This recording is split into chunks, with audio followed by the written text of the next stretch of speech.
Agenda item number 9. Item number 9, reconsideration of first passage of the conditional rezoning of the property at 209 Webster Street from the Neighborhood Conservation A District to the Office Residential District.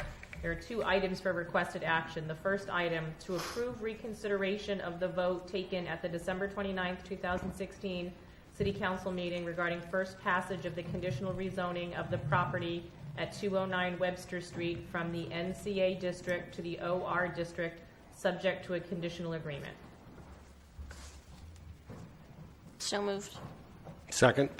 Okay, motion. It has to be made by... We need to explain, Point of order. the motion to reconsider can only be made by someone who was on the prevailing side of the initial vote.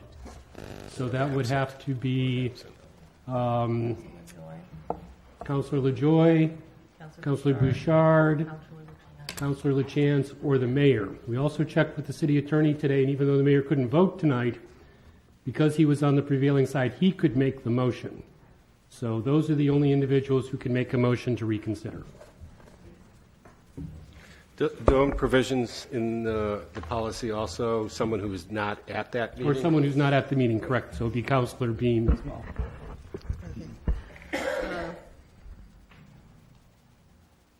Just-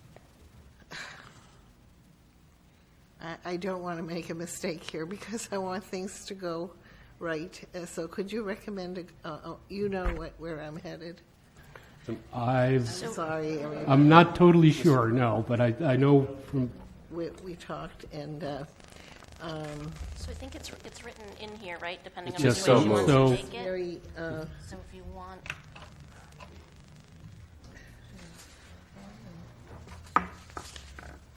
why don't you- So Hey, just Kathy, for could you repeat? So just for clarification, Yeah. Mr. Mayor. So For the sake of time, So moved. okay, so at the last city council meeting, the city council had a motion before them, which was first passage of conditional rezoning for this property, and the motion failed. The motion did not pass.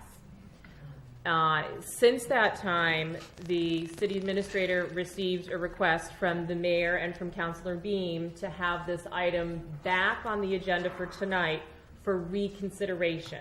So that's why on your information sheet at the bottom of page, or agenda item 9 in the requested action, there are 2 items. The first item would be to reconsider the decision from the December 29th meeting. So the question before the council now is, do you want to reopen that motion, reopen that issue?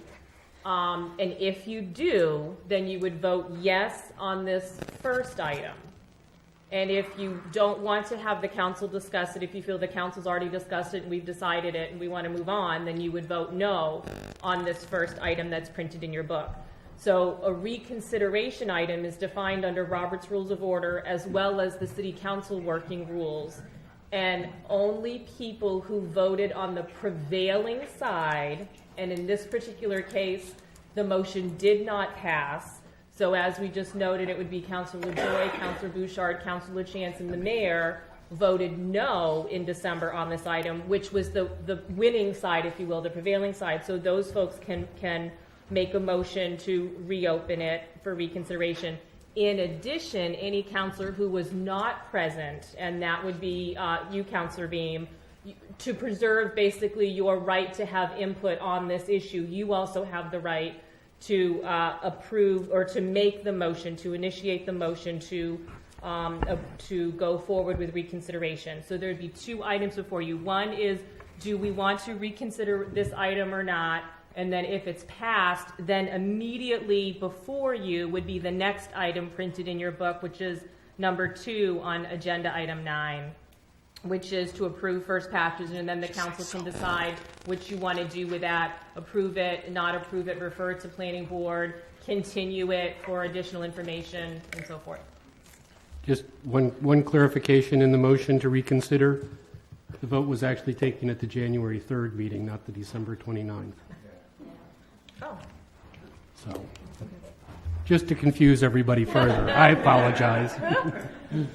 So Kathy, could you read the motion again? Sure. So The requested action, basically. Sure. So the first item for requested action would be to approve reconsideration of the vote taken at the January 3rd City Council meeting regarding the first passage of the conditional rezoning of the property at 209 Webster Street from the NCA district to the OR district, subject to a conditional agreement.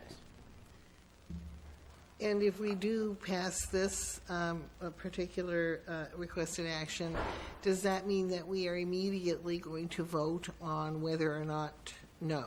No, both the reconsideration and the actual motion are debatable. But there could be a vote tonight on whether or not to vote on the original. If you adopt the reconsideration, it in effect, we go right back to the minute before you voted on the original motion. So at that point, you could pass the original motion as was presented, you could turn it down or defeat it, or you could, as is suggested in some of these materials, if you wish to, if you have reconsidered it, you could refer it back to the planning board with directions as to other conditions to be reviewed or to potentially be added to the proposal. Point of order, Mr. Mayor. Yes. Just for clarification, are we debating the reconsideration right now? There That hasn't would be been a the motion first yet. step. Okay, do we have to move that to debate the reconsideration, or do we debate the reconsideration before we move it? There must be a motion before debate. Because we're debating it right now. I'm asking what's going to happen. I move that we reconsider the first passage of the conditional rezoning of property of 209 Webster Street from NCA district to the OR district, subject to a conditional agreement. Second. Okay, by Councilor Beam and seconded by Councilor Lysa. From the council.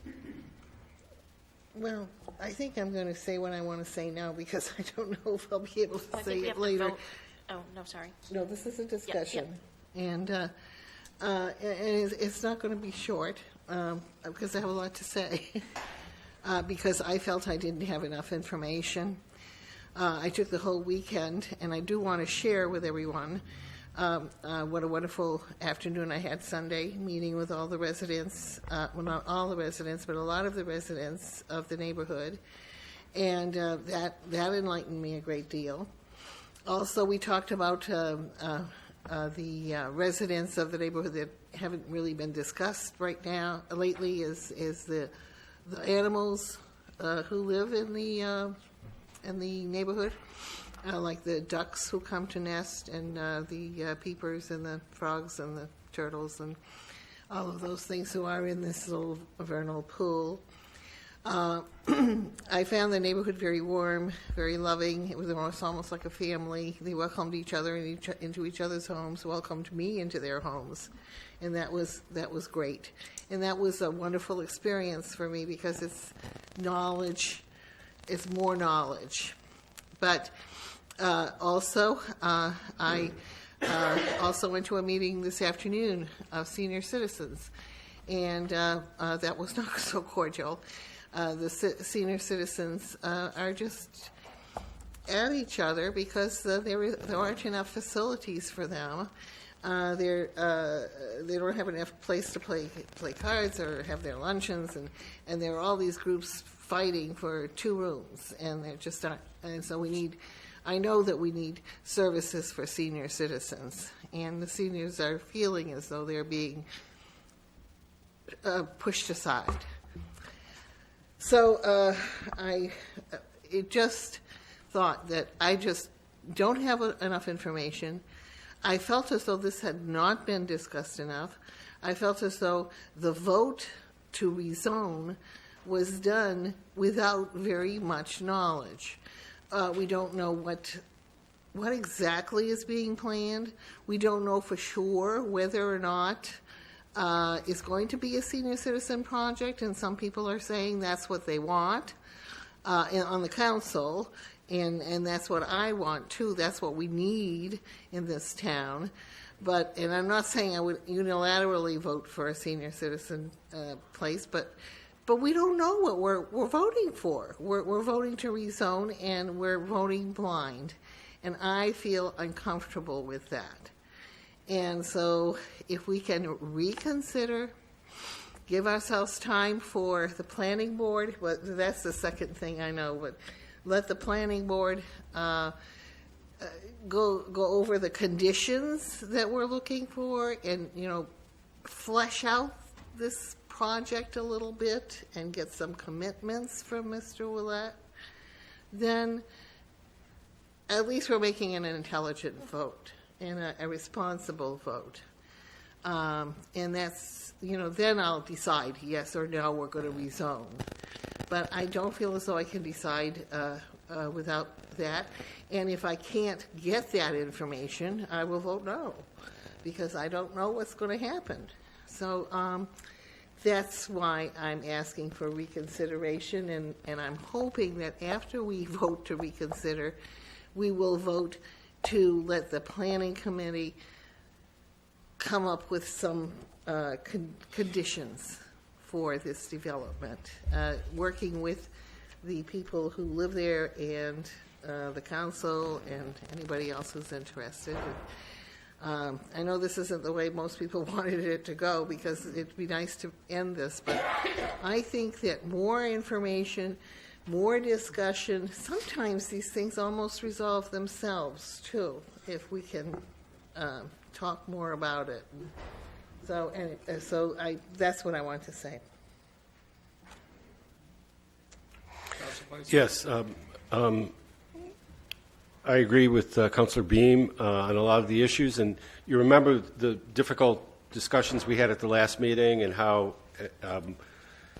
difficult a vote that was for me in particular, because I felt that we needed to clarify the fact that if this project's going forward for me, it needs to be sure to be at least a 55 or above senior type project. If that's not happening, that's not getting my vote.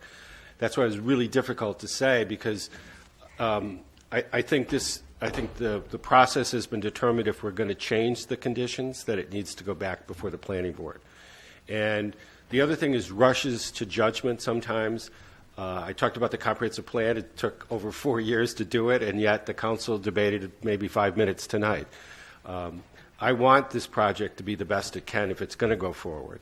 I also want to answer questions like, through the conditional zoning process, we can demand that it be a 55. That's self-imposed conditions. The developer will have to sign an agreement that says, I'm willing to do this. We had to check to make sure that it passed fair housing standards. We can't discriminate against people. But one of the things that we just approved was a comp plan that talks about the need, for senior housing is a real big need, and it's going to only get more. Also, the consistency with the OR zoning district and a lot of other things. There's also a lot of concerns that the public raised that were really good concerns, be it about the vernal pool, be it about traffic, be it about utilities in that area, flooding that's occurring in that area. The development review process, and I've talked to the planning board, and remember the planning board gave a 7-0 recommendation to approve the rezoning the way it was. That means a lot to me. I know who's on the planning board, and I know the kind of thoughtful process that they normally lead that leads up to their decisions. However, I agree with Councilor Beam that these situations you can't get too much information, and there must be levels of certainty to me, and that's why conditional zoning is there. This is unusual. We're saying you can't just build a multifamily structure. I think it needs to meet a bigger need for the city, and that's why taking a view on the city, and is that unfair to some of the residents in that area? That's the way development occurs, and it will be in some cases. But hopefully the project that if it does go forward, it will be an asset to the community. It will be an asset for people who are looking for that type of housing that's really necessary. So I don't think we should end that process. I'm not saying that we can...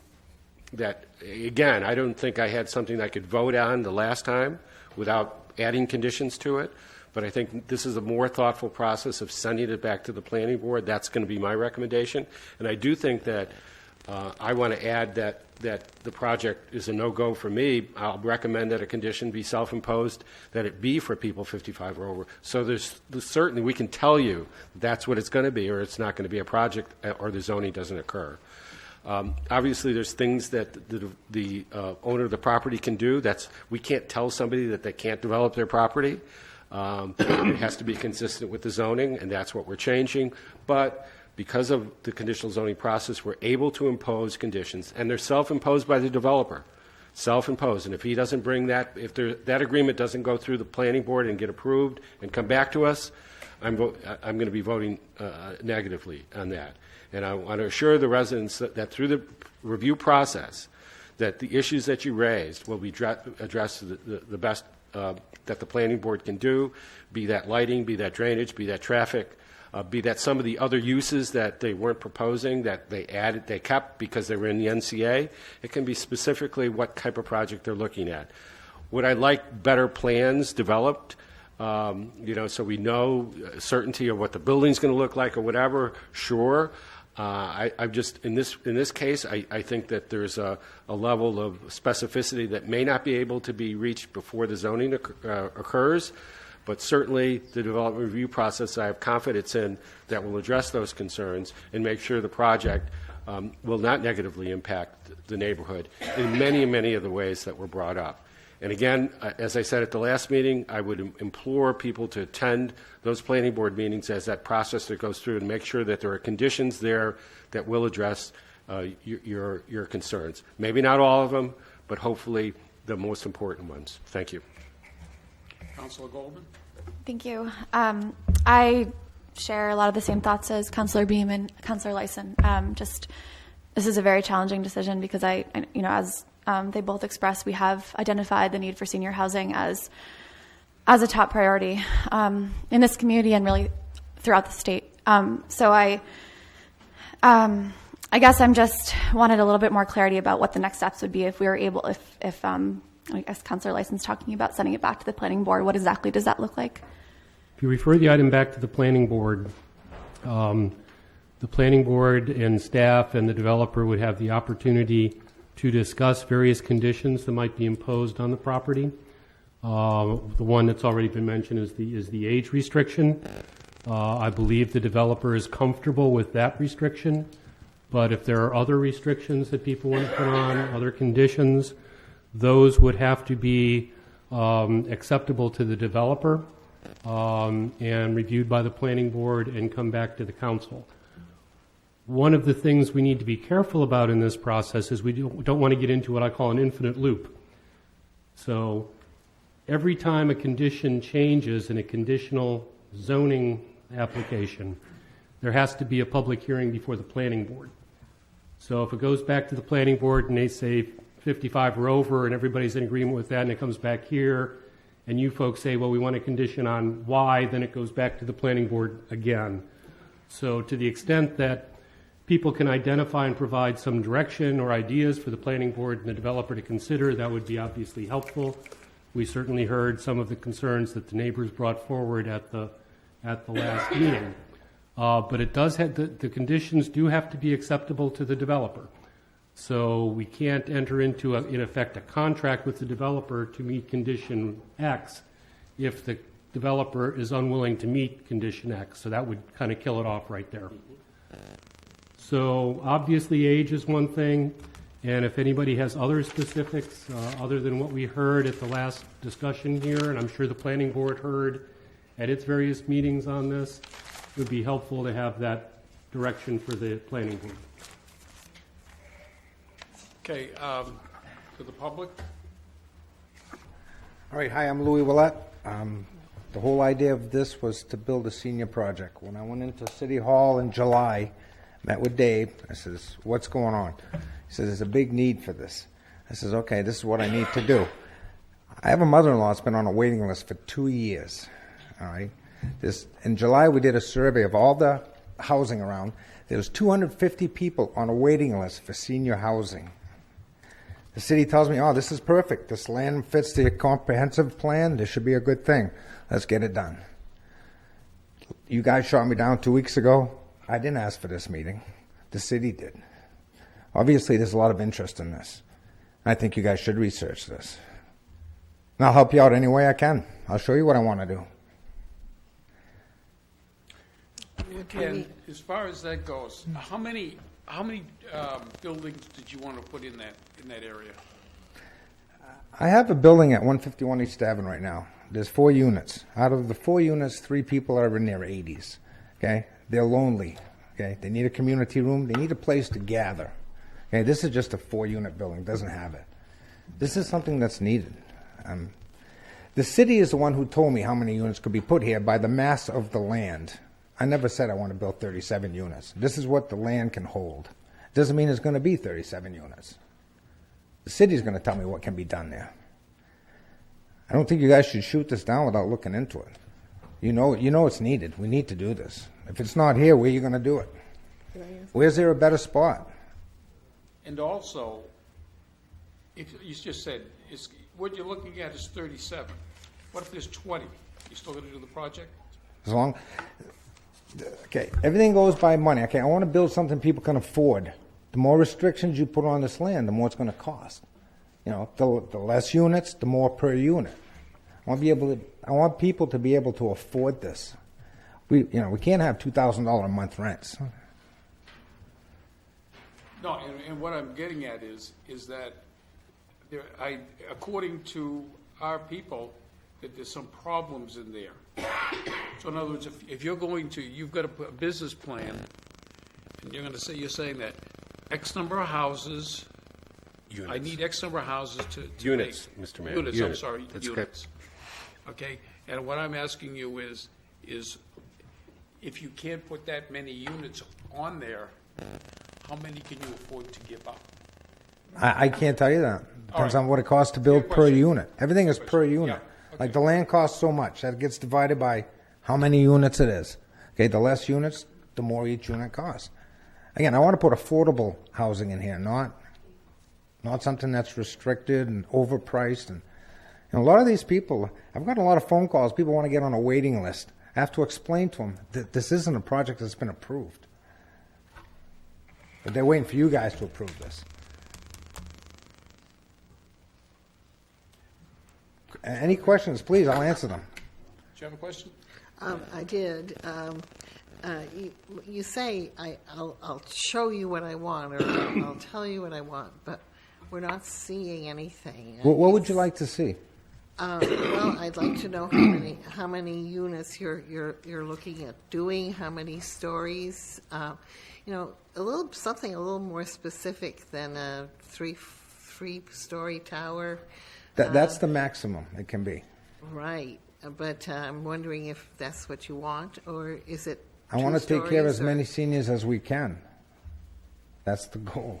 Well, there must be out there guidelines about, I've got a 2-acre lot. Yes, and What that's can I put on there? right, and it's 3,000 square feet per unit. And with the mass land I have, you can put 37 units maximum. The wetlands will take some of that away, and other restrictions will take some of that away. But do I know how many? No, you guys are going to have to tell me this. When I work with the planning board and they make the plan, they're going to be able to tell me how many units I can put there. Then I'm going to be able to see if this makes sense financially. This may not make sense financially.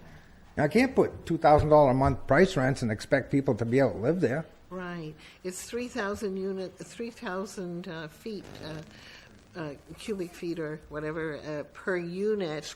But then you have to consider that you're not building on a road. You're building in an enclosed area. So you're going to need parking and not roads, what do you call them? Driveways. Access. To go around the building, and so you have to consider that too. And I guess you're going to go to the planning Absolutely, board right. and ask the planning board to kind of figure that out. Exactly. They'll give me the How much you're guidelines that gonna I need. have to follow. Okay, so that we'll have to wait for that then. Yeah. Okay, and I'd like to make a couple things clear, okay? I've been accused of lying and manipulating you people, okay? I've never lied to did you. that.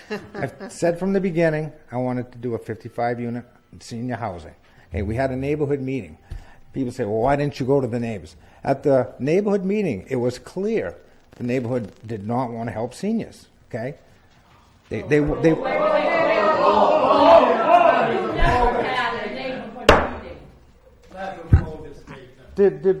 we have a neighborhood meeting? No! We are the neighbors. We are the neighbors. 2 miles. Which neighbors were at that meeting? The city made an announcement. We had a neighborhood meeting right here in this room. You can ask Dave. I mean, Who came? I was there. I can attest to it. We never said we were against seniors. Right. Never said we were against seniors. Never said that, Leo. You're putting words in our mouth. It's Louis. No. Well, it was in the paper, right? That's how it works.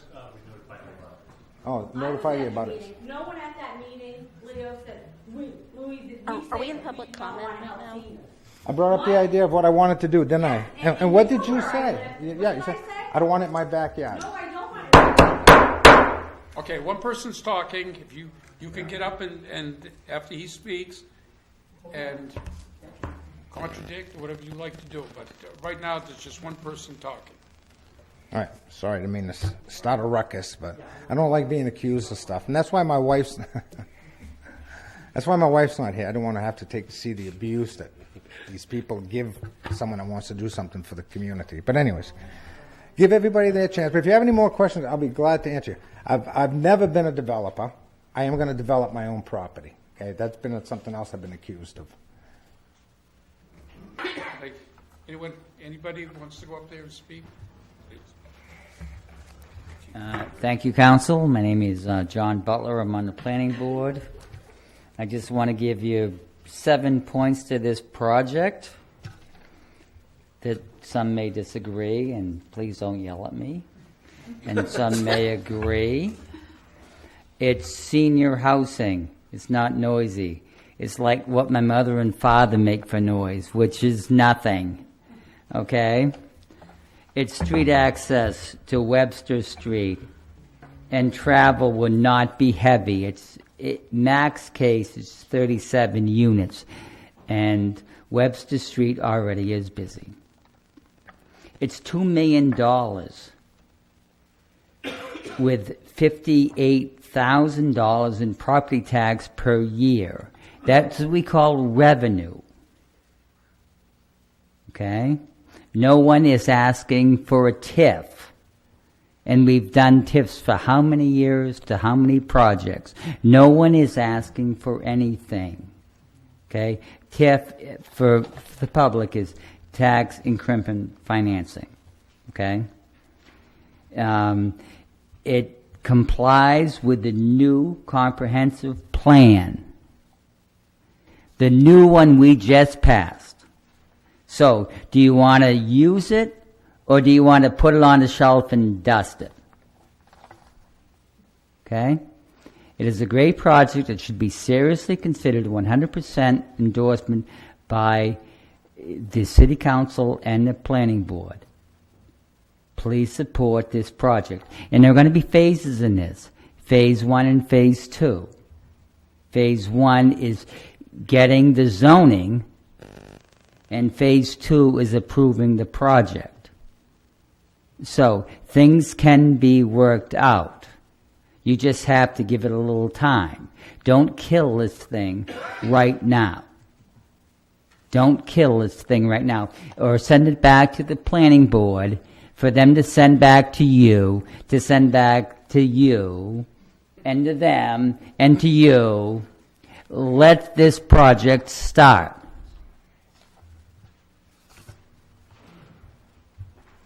Thank you.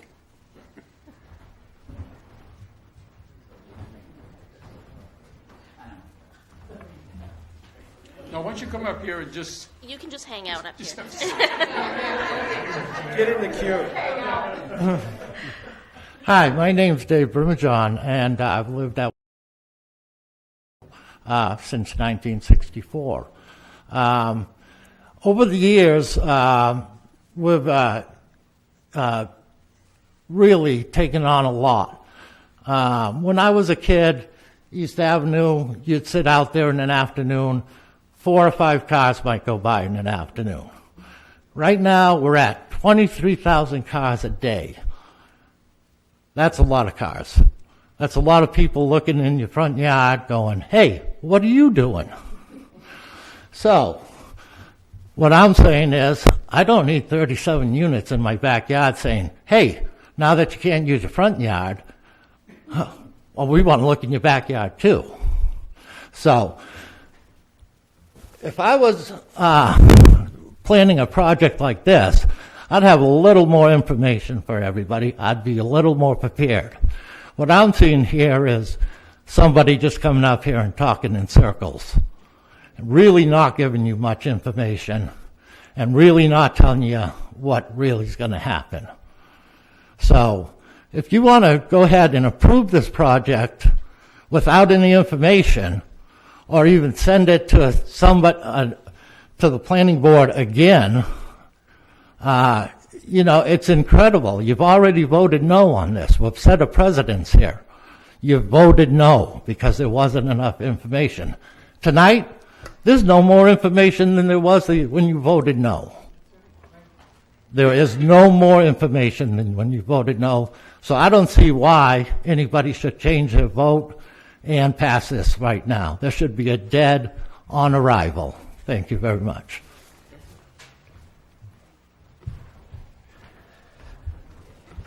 Good evening, City Council members and Mr. Mayor. My name's Kent Lawrence, and I live at, other than what this Lewiston Sun-Journal says, if you hadn't read the paper today. First, I'd like to read a letter from our neighbors who were unable to come tonight, Don and Jeannie Holt. They've lived on Moody Street for almost 26 years because we like the neighborhood and we like the neighbors. We appreciate the area and would like to see it remain a quiet residential neighborhood. Constructing a 3-story, 37-unit building would totally destroy our oasis in the city that doesn't have many left. With a show of hands from the councilors and the mayor, how many of you, other than the Councilor Beam and LaChance, have walked the neighborhood? How many of the rest of you have taken time to walk the neighborhood and know what you are voting for? Thank you.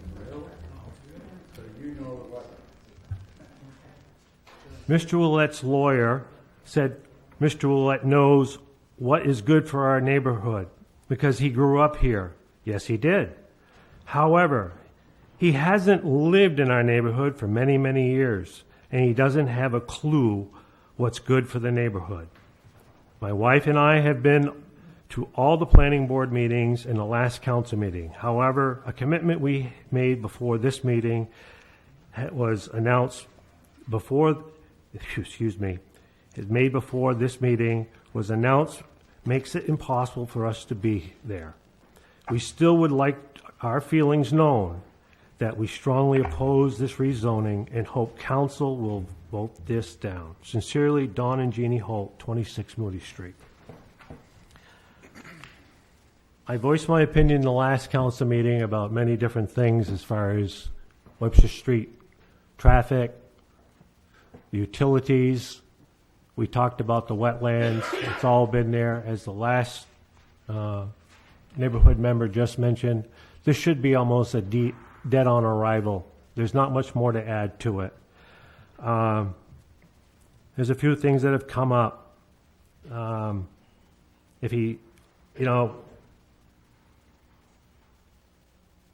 We've discussed senior housing over and over.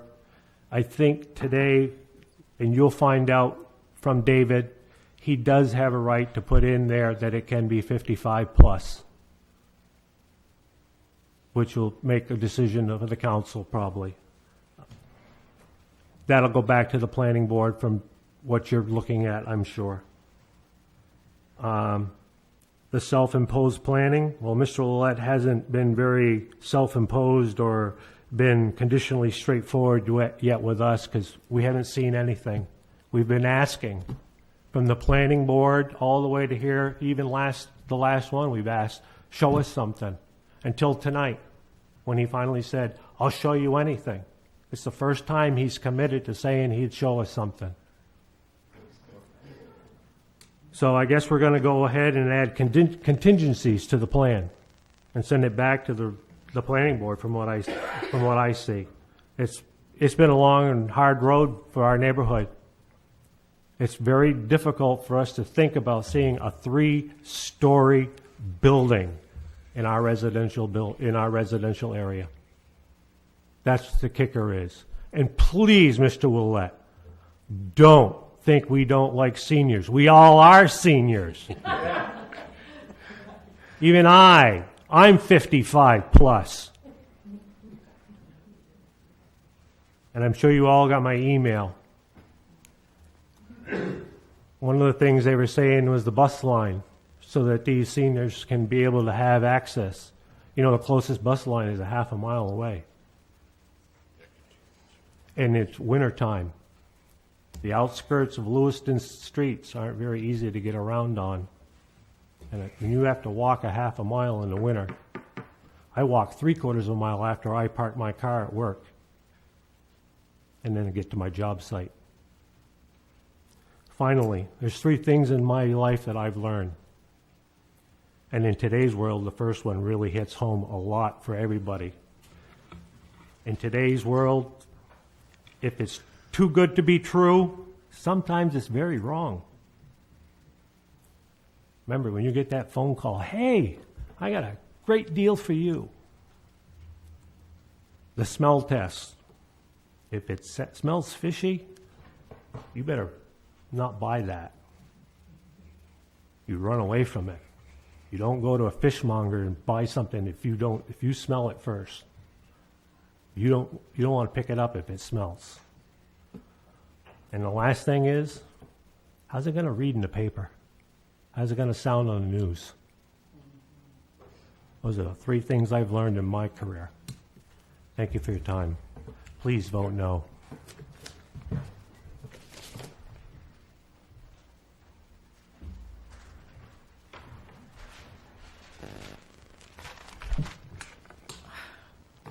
Good evening, Mayor and fellow councilors. My name is Diane DeRocher.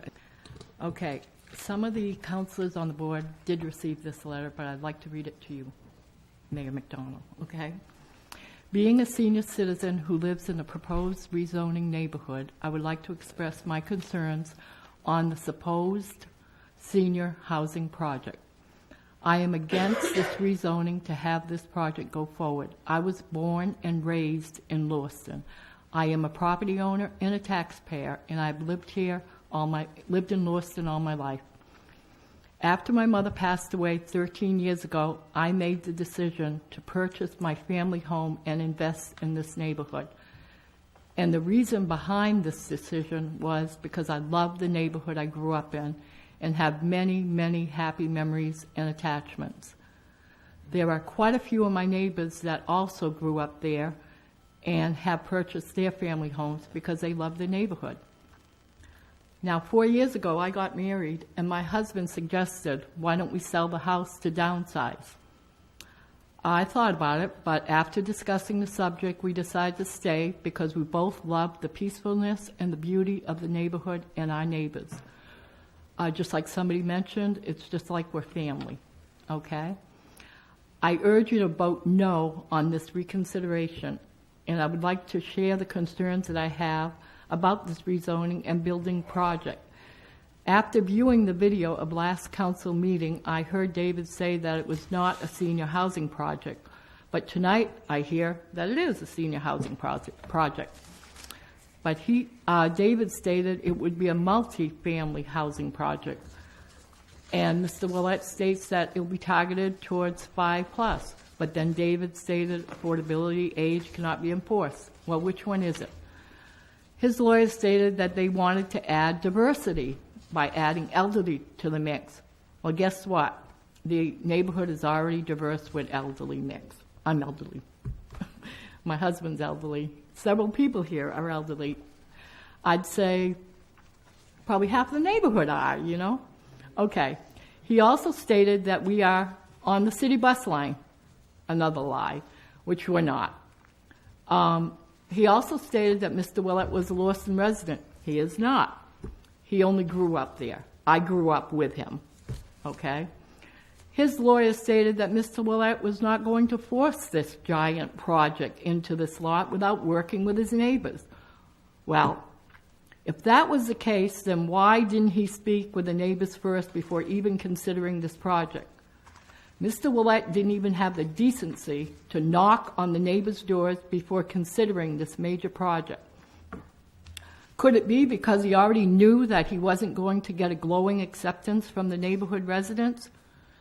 As you can see from the petition that I submitted to the council a couple of weeks ago, all the neighborhood residents are not in favor of this project. And as I mentioned earlier, I grew up with Mr. Willett. He could have talked to me one-on-one and let me know what was happening and get my views, and other people in the neighborhood, he knew he could approach them also, but he chose not to. Okay? He chose just to have us get a letter in the mail and say, whoa, what's this? You know, and then we got, you might as well say, surprised, really surprised. His lawyer stated that it was a good choice for infill development. However, I feel it would not be because there are no city bus lines or nearby facilities for these residents without transportation. All I could see is it would sacrifice the quality of our neighborhood and disrupt our lives. But the positive infill development area would be all the vacant lots downtown, which are on city bus routes and closer to facilities, especially those without cars. My other concerns, as you're aware of, is safety, increased traffic, emergency entrance, exits, the bright security lights they'll shine in people's homes, privacy, decreased home value, and the wetlands, which I will speak about later. I discussed all these issues at the last council meeting, and you can review the video of the council minutes to hear my comments and my neighbors' comments.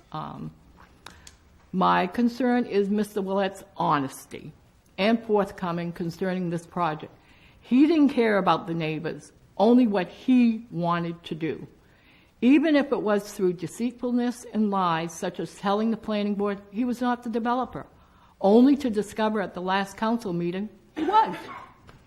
Also asking people to sign petitions when they didn't even live in Lewiston and told them to write in a Lewiston address.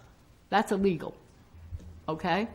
He is applying for this rezoning to develop a senior housing project. Yet the council was told by David there's no way that it could guarantee that this would be a senior housing project. The only guarantee was that it would be a multi-family project. So which one is it? I ask you how much more of Mr. Willett's dishonesty is the council going to accept? He hasn't been honest, upfront, or forthcoming from the very beginning. So what makes you think that he will be honest and forthcoming in the future? Okay, now I'd like to tell you this. It's stated that Mr. Willett said he wanted to work with the neighbors and make it easier through the process. Now, if that was true, then he would have contacted each one of his neighbors, including myself, which I grew up with, which I stated, but instead he wasn't thinking of us. He was only of us or our feelings, but only, in the end, his financial gain. He won't be here to see the cause and effect this is going to cause. This is going to, okay, wait a minute. He won't be here to see the cause and effect this will cause. He doesn't live here in this neighborhood and won't have to deal with the outcome. Now I have a question for the council. I'd like to ask the councilors who have seen the property. I saw hands. I'd like those hands to go up again. Okay? Keep them up. Keep them up. Keep them up. No, because you have a next question. Okay? Have you seen the wetlands? Have you seen the wetlands? You have. Has anyone else can admit that they officially saw the wetlands close up? Anybody? No. Okay. You can see the property from the street or whatever you want to do. The wetlands, people are saying it's small, it's massive. It goes from Webster Street to East Avenue. Now, we're talking maybe, I don't know measurements, but I mean, that's far, okay? Could be 35 feet, I don't know. Okay, and here's land, okay, the wetlands, okay, this is the land. The wetlands are here, okay? And there's the property. It splits right in the middle. Okay, it splits, my husband will show you. Here's the wetlands, right here. Okay, it's, All of this side. yeah.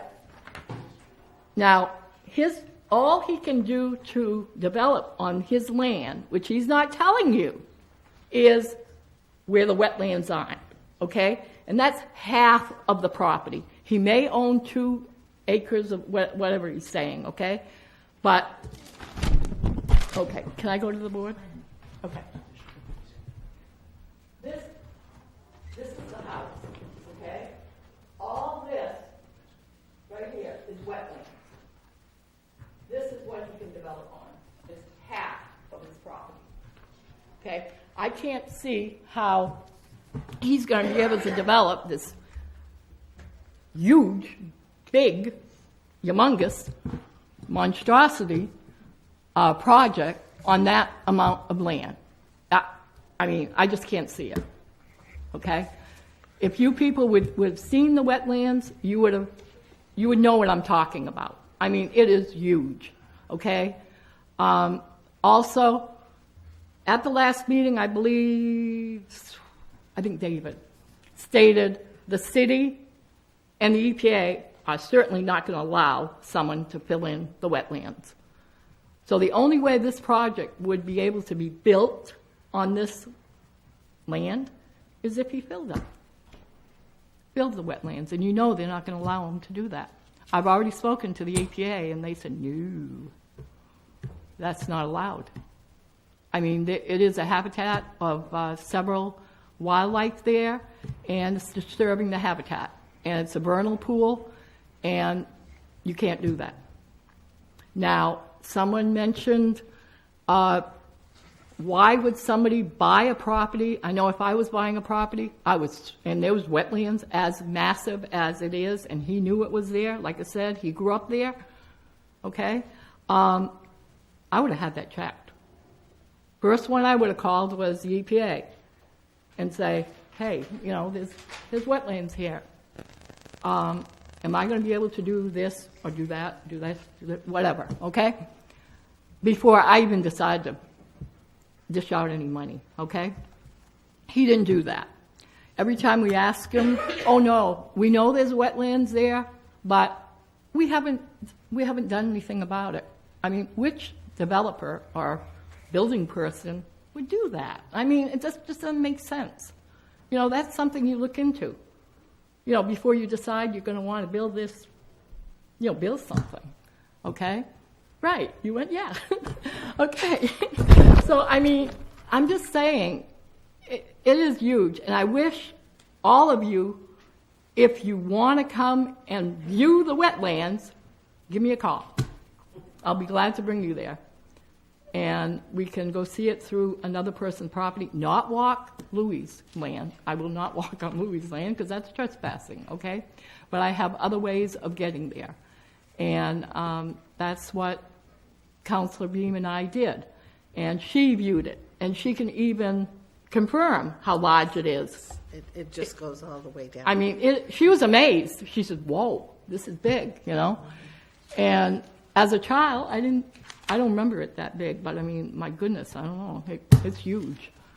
And Councilor Beam contacted me, and she wanted to be able to see it. So I said, no problem. Called a few neighbors. Could we go here? Could we go behind your house? Can we view it? They were fine with it. Any of you want to see it? Give me a call. You all know my email address because I've contacted all of you. So you can give me a call. I'll be glad to show you the wetlands, and you'll see how big it is and where it splits in its property. And what else did I want to say? What? Anything else? Because I wanted to kind of, I think one of the issues, and I'd like David to speak eventually. Okay, but I just want to add, please do not consider this vote. It failed 4-3 on January 3rd. Please do not change the results of the previous vote. And thank you for listening. So I just want to remind the council that we're still in public comment period. So it's, Can I, well, okay. no, She actually. seems to be asking no. us questions, so. Right, but I don't think, But I I don't wanted believe to that public respond, comment is supposed yeah. to be a back and forth. Oh, well, no one said anything. I'm sorry. No, you are fine. Oh. You're fine. It's Oh. him that's the problem. You're the problem. Councilor Lewiston, you're the problem. Hey, sometimes we have to have big shoulders, you know what I mean? So- That's right. Is the Sun Journal here?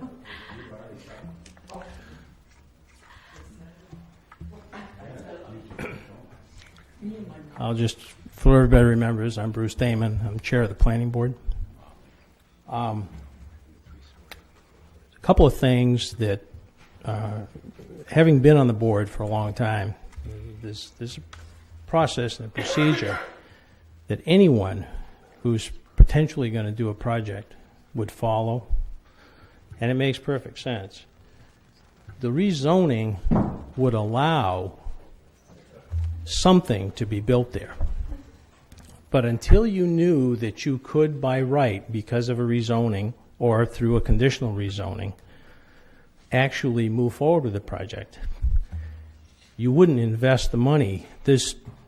There will be a site survey by a registered professional who knows what a wetlands looks like, who knows what a vernal pool is and can determine that with certainty. Because you have a soft spot in the ground does not necessarily make that a wetlands. The Environmental Protection Agency and the DEP have very specific rules and criteria that define whether that is a wetlands or not. And the vernal pool can only be determined for about 2 months in the spring. And that would, if he hired that survey to be done and it was determined, that would change how it was developed. But he'd be looking at spending thousands and thousands of dollars to try to determine what he could put there. Now, the 3,000 square foot that we talked about is a requirement that the land mass that he owns would be divided by 3,000 square feet, and that would determine the maximum number of units he could possibly build. These are not 3,000 square foot units. These units are probably more in the range of, 500 or 600, Louis? Yeah, they're 500 or 600 square foot apartments. They're small efficiency apartments. The 3,000 square foot rule is the maximum determined by the land mass and by the existing zoning and land use code. So I don't think there's any confusion about what's being built here. Nobody knows if it's a 3-story building. Nobody knows exactly where it'll be sited on that property. Nobody at this point, because the engineering has not been done, can with any certainty say yes or no. The engineering study, when it comes back before the planning board, and that is one of the requirements that would come before us before anything could be built, would be a lot of those answers. If it was determined that this created a traffic movement permit, he would have to pay for a traffic movement study. I don't believe it will, but if it did, that would be another cost he would have to incur before he could come before the planning board to decide what he could build. There's a whole lot of steps to moving forward, but until he knows that he would even be allowed to put it on the parcel, and that's what the rezoning is about, none of that money would ever be spent. Nobody, no developer, would spend that kind of money, because we're talking thousands and thousands and thousands of dollars. And then if you went through all that and then determined that you didn't have a right to build it, you just burned that money. Nobody would do that.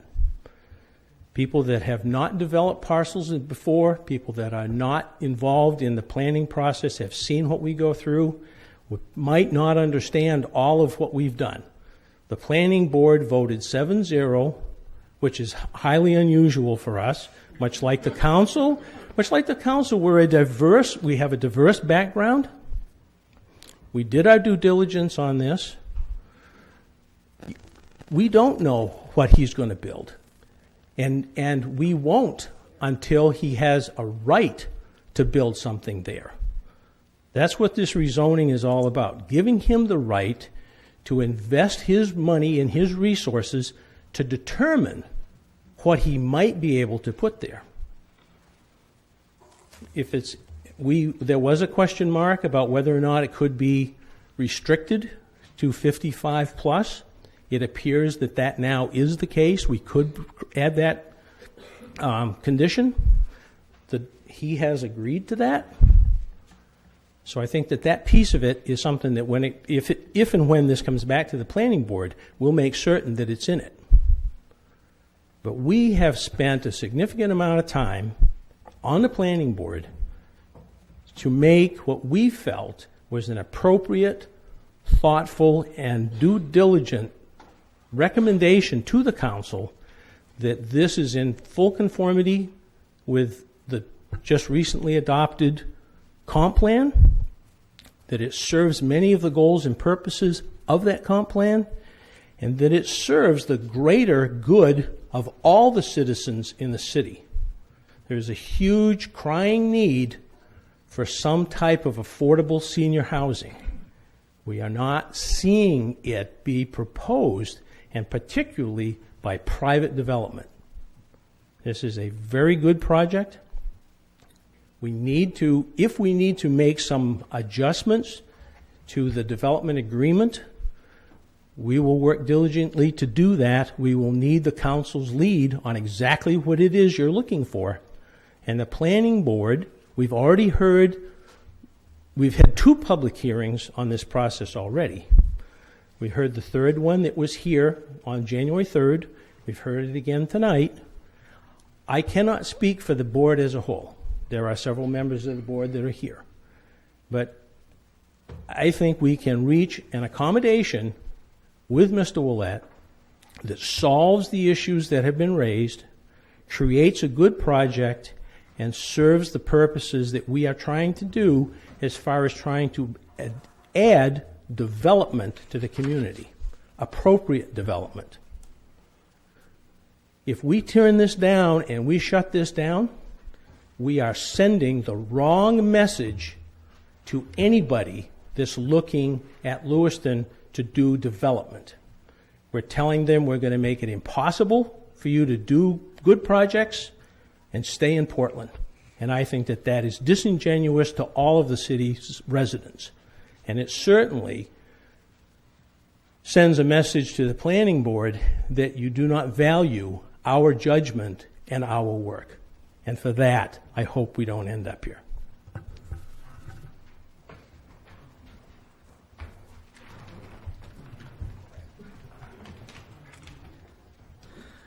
Good evening, Mr. Mayor and Councilors. Zach Pettingil, also on the planning board as well. Mr. Damon stole a lot of my points, so I'd just like to say that I do agree with a lot of them, that this wouldn't be the nail in the coffin. I would say, yes, he can absolutely put a building there, but this allows him the ability to find out if he can put a building there, because there's many, many more steps after that. But I did want to address an issue, and it appears that this process is being driven by fear. Everybody's afraid of a building. Everybody's afraid of people moving in next to them, which isn't very neighborly, I might add. But that's not the crux of the issue. We're not. This isn't here to say no, you can't. This is to allow him to be able to spend his own money, because again, he's not looking for a TIF. He's not looking for low housing income credits to be able to fund the project, which comes out of taxpayers' dollars. This will actually be a boon for the city, putting money on the tax rolls, putting Lewistonians back to work with many jobs during the construction phase, employment through this and whatnot. Again, did want to add to that it's kind of fitting that this fits 100% of the model of the comp plan, and we just adopted it tonight, and it's already fighting its first battle. This fits 100% in with mixed-use neighborhoods, which have the benefit of supporting themselves. Also, the adding senior housing, which the council was very adamant on ensuring that our seniors were taken care of in the city and being able to age within their homes, which is an asset to the community. There's no denying that. So I did want to end real quick. Everybody talks about wetlands. Anybody who's lived in Lewiston in the last 10, 15 years remembers that there was a huge wetland in Auburn, that there now resides a Best Buy, a bank, a Longhorns, a Ruby Tuesdays. That was taken care of, and that's been an asset to the city of Auburn. And in addition to privacy, it's right by the school. You've probably got 200 kids that walk by your property a dozen times of the day. But on a four-sided property lot, three sides of that property are very visible from the road. And I went to Lewiston High School. I went down Boston Avenue. I have my wife's aunt used to live down there, so I've been through the area. It's very visible. It's very public. So again, I ask that you don't let the fear of what this could be jade you into voting against it, but let's allow Mr. Willett and let's allow the city the chance to try to make some money, put some money on the tax roll. We all know we're getting ready for a snowstorm tonight. We've got to be able to pay the plow drivers to be able to take care of us tonight. So, thank you.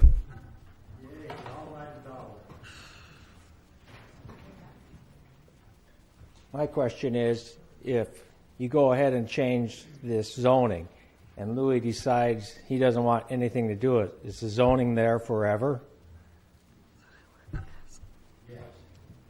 You know, if he thought, can he sell his property to the next person who will have the money and doesn't want to go with it? You know, we don't know.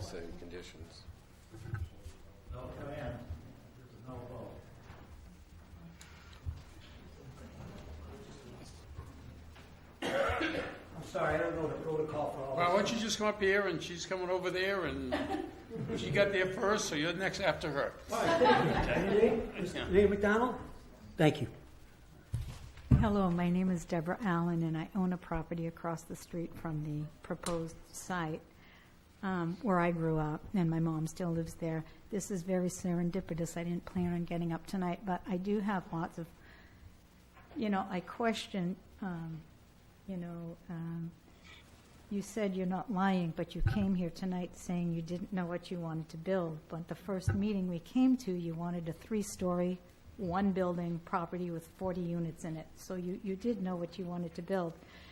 My other thing is, I know there are statistics from somewhere competent, I'm sure, but the senior housing, I have a relatives who lives in a senior housing. It's called senior housing on Bates Street, 250 Bates Street, and I go there every week, and it's not just seniors who live there. And I know my relative was solicited, and she got taken in right away. This was several years ago. So I'm just wondering where that list is coming from and why people aren't getting into that housing project, because I see younger people living in there. So that's a question that I have. And I'm wondering why the cart is being put before the horse. When you want to do a project like this with a planning board, it's my thought process that you would do your homework first and then present it, and that's at your own cost. But we've all been dragged in here. We really have concerns about, well, really, a 3-story building with everyone being able to see in our backyards and, lots of extra things that we talked about at the first meeting that I came to.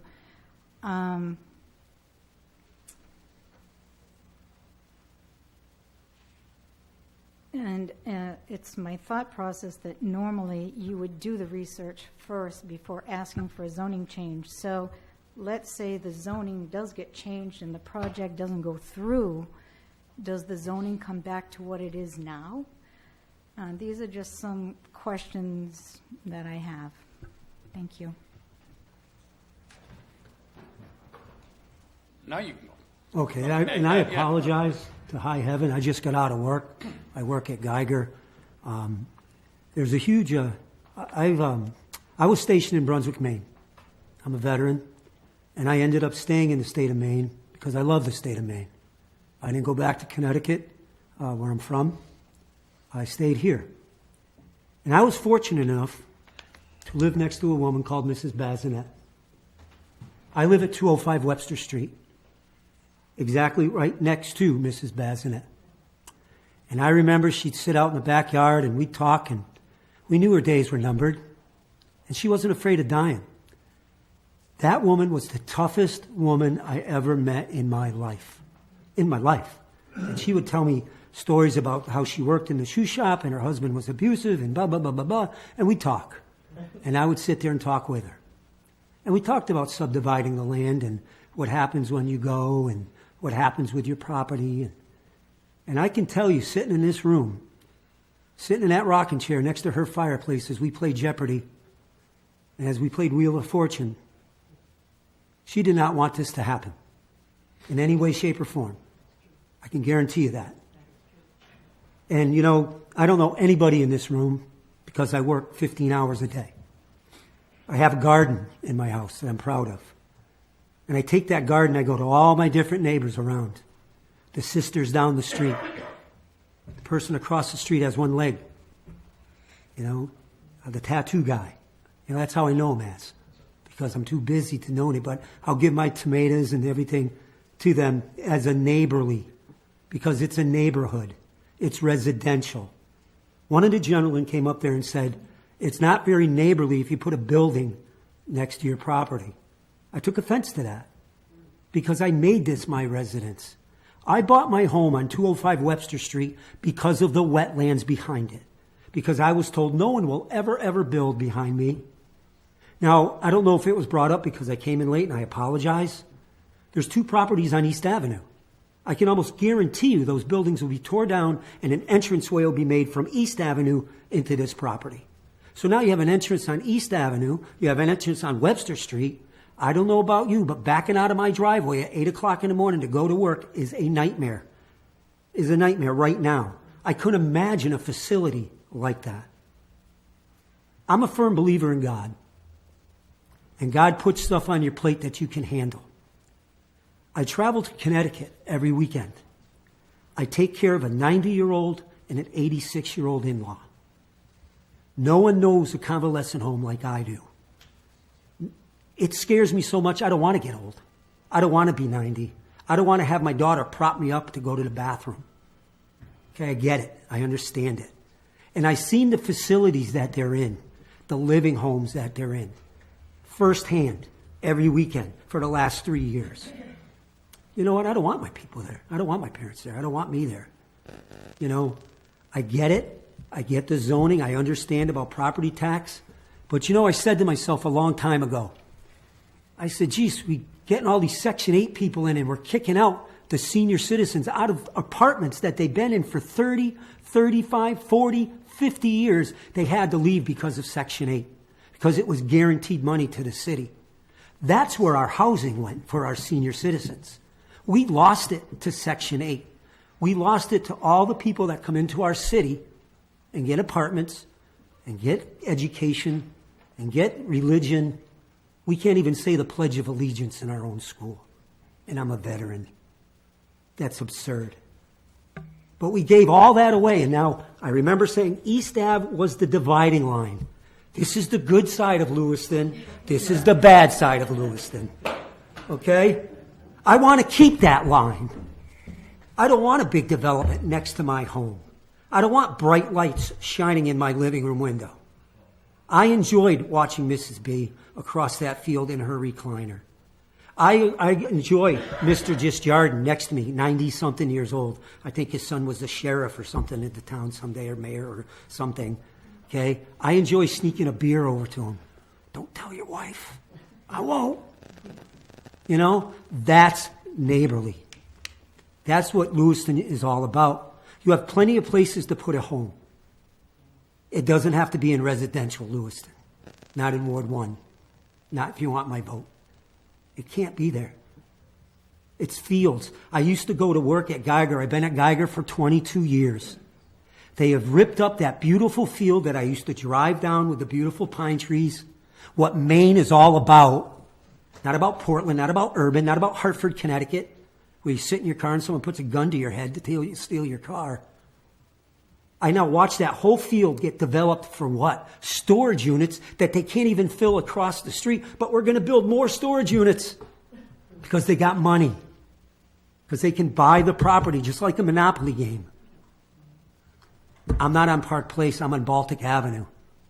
I have to work from 3 o'clock in the morning to 8 o'clock at night to support my home. And I'm going to fight for that home. I just don't agree with what has happened. It has nothing to do with the developing, the zoning. It has to do with residential property. It has to do with the beauty of Webster Street. As you drive down, you can see the fields. Let's not take that away. Let's not let urban become Portland. If I wanted to be Portland, I'd live in Portland. I'd travel to Portland. I would work in Portland. I am lucky enough to work at the best place in the state as Geiger Brothers, bar none. And Peter and Jean and Ray Geiger, who's done so much for the community, he must be turning in his grave to see what's happening right next to the cemetery where he's buried at.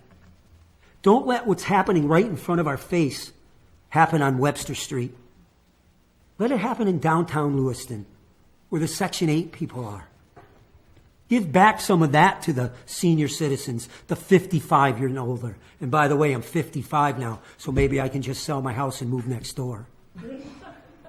Wouldn't be much to pack. I'm not trying to be a wise ass in any way, shape, or form. I never come to these things. I'm as far from a politician as you want me to be. But I sat with Mrs. Badzinette. I watched her deteriorate. I know her wishes when she had a sound mind. She taught me how to crochet. Really? So, for what it's worth, don't take that away from us. Go plant it somewhere else. Because we don't want it. That's why it's zoned as residential. That's why everybody around there that I speak with, I bought my house in a residential zoning area. Why on earth would I want it to change? And then if you change it, it never changes back. So if he doesn't want to do it or wants to sell his property or whatever, they can do whatever they want with that property. We have no say anymore. I'm not ready to give that right up.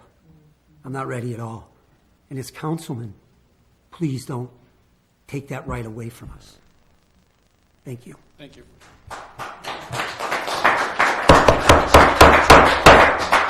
Let's stay some orderly here, please. Thank you. A very quiet, private neighborhood, and I fear if a big building like that moves in with all the traffic and busyness, it just won't be quiet anymore. My husband and I, we work opposite shift jobs so we can provide our daughters a nice home. We just bought that house in June because of a quiet neighborhood, and I just really hope that you guys, vote no and reconsider this because we lose all privacy to our home. Thank you. Is there anyone else who would like to speak?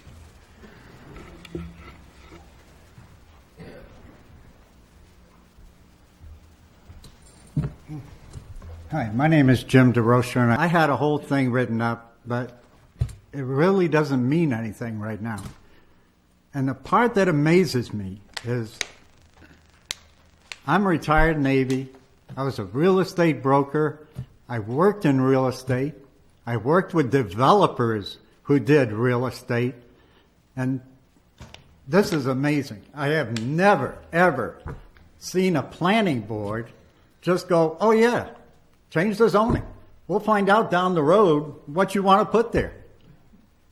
And plus that, the developer doesn't walk in and go, well, I don't know exactly what I want to do, but somewhere down the road, I plan on putting a building up there. No developer does that. He checks the land out. He finds out up front. Why would he just come in and say, well, I don't want to spend any money right now because I might lose it? Well, guess what? You're going to lose it somewhere along the way. If you don't do it now, you're going to lose more. So why would you want to do that? And the planners are coming up here telling us that this is a very good project. Now, would you tell me what the project is? It's nothing. It's 2 acres of land. There's no layout. He doesn't even know what he wants to put there. If he wants real estate, take that house that the Bassinets lived in, tear it down, build a nice 3-bedroom, 2-bath home, and sell the whole thing. He can get his money back. Okay? And I understand the elderly thing, but that gentleman is right. You people have run people out, and now you're trying to dump them in somewhere else. Okay? And if you were doing it, if they were doing it in your backyard, you'd be screaming and yelling. Because you're going to end up with an albatross in your backyard. That's a 3-story building next to residential homes. It doesn't make any sense. And I know you've been in planning and all that. And I've been in real estate. But let me tell you, this type of deal is the kind I saw in Chicago. It's like, walk through the door, here. Oh, okay, I'm going to do this. Oh, okay, you got a pocket there? Yeah, okay. Come on. This isn't Chicago. This is Lewiston. I was born and raised here. I left when I was 18, joined the Navy. I said I'd never come back to this city. And you know why? Because what's going on right now is what was going on in 1968. And I said, these people are nuts. So I come back 50 years later, and you're doing the same things. And you don't understand why Lewiston doesn't get better? Stop and think, folks. You don't alienate a whole bunch of neighborhood people just to stick a building in. It doesn't make any sense. Especially when the guy can't even tell you what he's going to do. You've got no way of knowing. And I know the lawyers are saying stipulations and everything, but you know downright, when that building goes up, he can do whatever he wants because the city isn't going to stop him. Are you going to go knocking on doors when there's a 30-year-old there? No, you're not. We're the ones that are stuck with it. So think about that. That's all I'm asking. I mean, it just amazes me how he's coming in, buys 2 acres of land, and wants to make a skyscraper in a residential area. It just amazes me. And I understand the elderly thing. But hey, nature is a good thing too, and you're ruining that. And you've ruined it in a lot of other places in this city. And that's all you're doing here. Thank you. Is there anybody else that has not spoke and wishes to speak?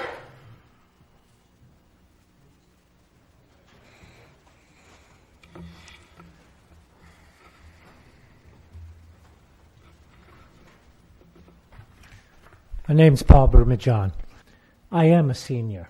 I'm 62 years old, so I understand the housing part. But you have to understand our neighborhood. We have people there. Myself, I've been there 52 years. Jim's 20 years. We got 26 years. We've got people we've grown up with since kids that are still in this neighborhood. Deb, she's been there. This is what we're trying to tell you. You can't put something in that neighborhood where people have been there for 50 plus years and expect it to not change the neighborhood. It's a residential neighborhood, and that's why we're all there for so long. Yes, I understand there's a great need for senior citizens housing, but not in a residential area. It doesn't belong there. Thank you. Is there anyone else? Anyone else? Okay, we'll close the public comment. Back to the council? Mayor? Yes. Wow is about all I can say because you guys are amazing, and that's it. Just speechless in that regard. But there are some things I do want to say. The planning board spent a lot of time on this issue. That's what a planning board member told me. They went over it and went over it and went over it and spent a lot of time on it. Really, they did. You know, the Pettingil School Park, there was a lot of people in this room, perhaps, that wanted to see houses built on that because that's infill development. That's going to increase the tax base. The neighbors and the residents in that neighborhood came to this room, just like you residents are doing, and pleaded their case. And I agreed with them for a number of reasons. One of them, because that's what they wanted in their neighborhood. Now, the fiscal conservative in me says, no. We need houses there because houses are going to be property tax and we increase the tax base and people move in and it's a brand new neighborhood and it's all these great things. And it is all those great things. But in that case, those neighborhood residents came out and spoke for their neighborhood overwhelmingly. And I took a lot of heat for voting for that park, but I did it for the right reasons, not merely because of the fiscal policy or the property tax revenues, because it wasn't right for that neighborhood. And the council at the time agreed.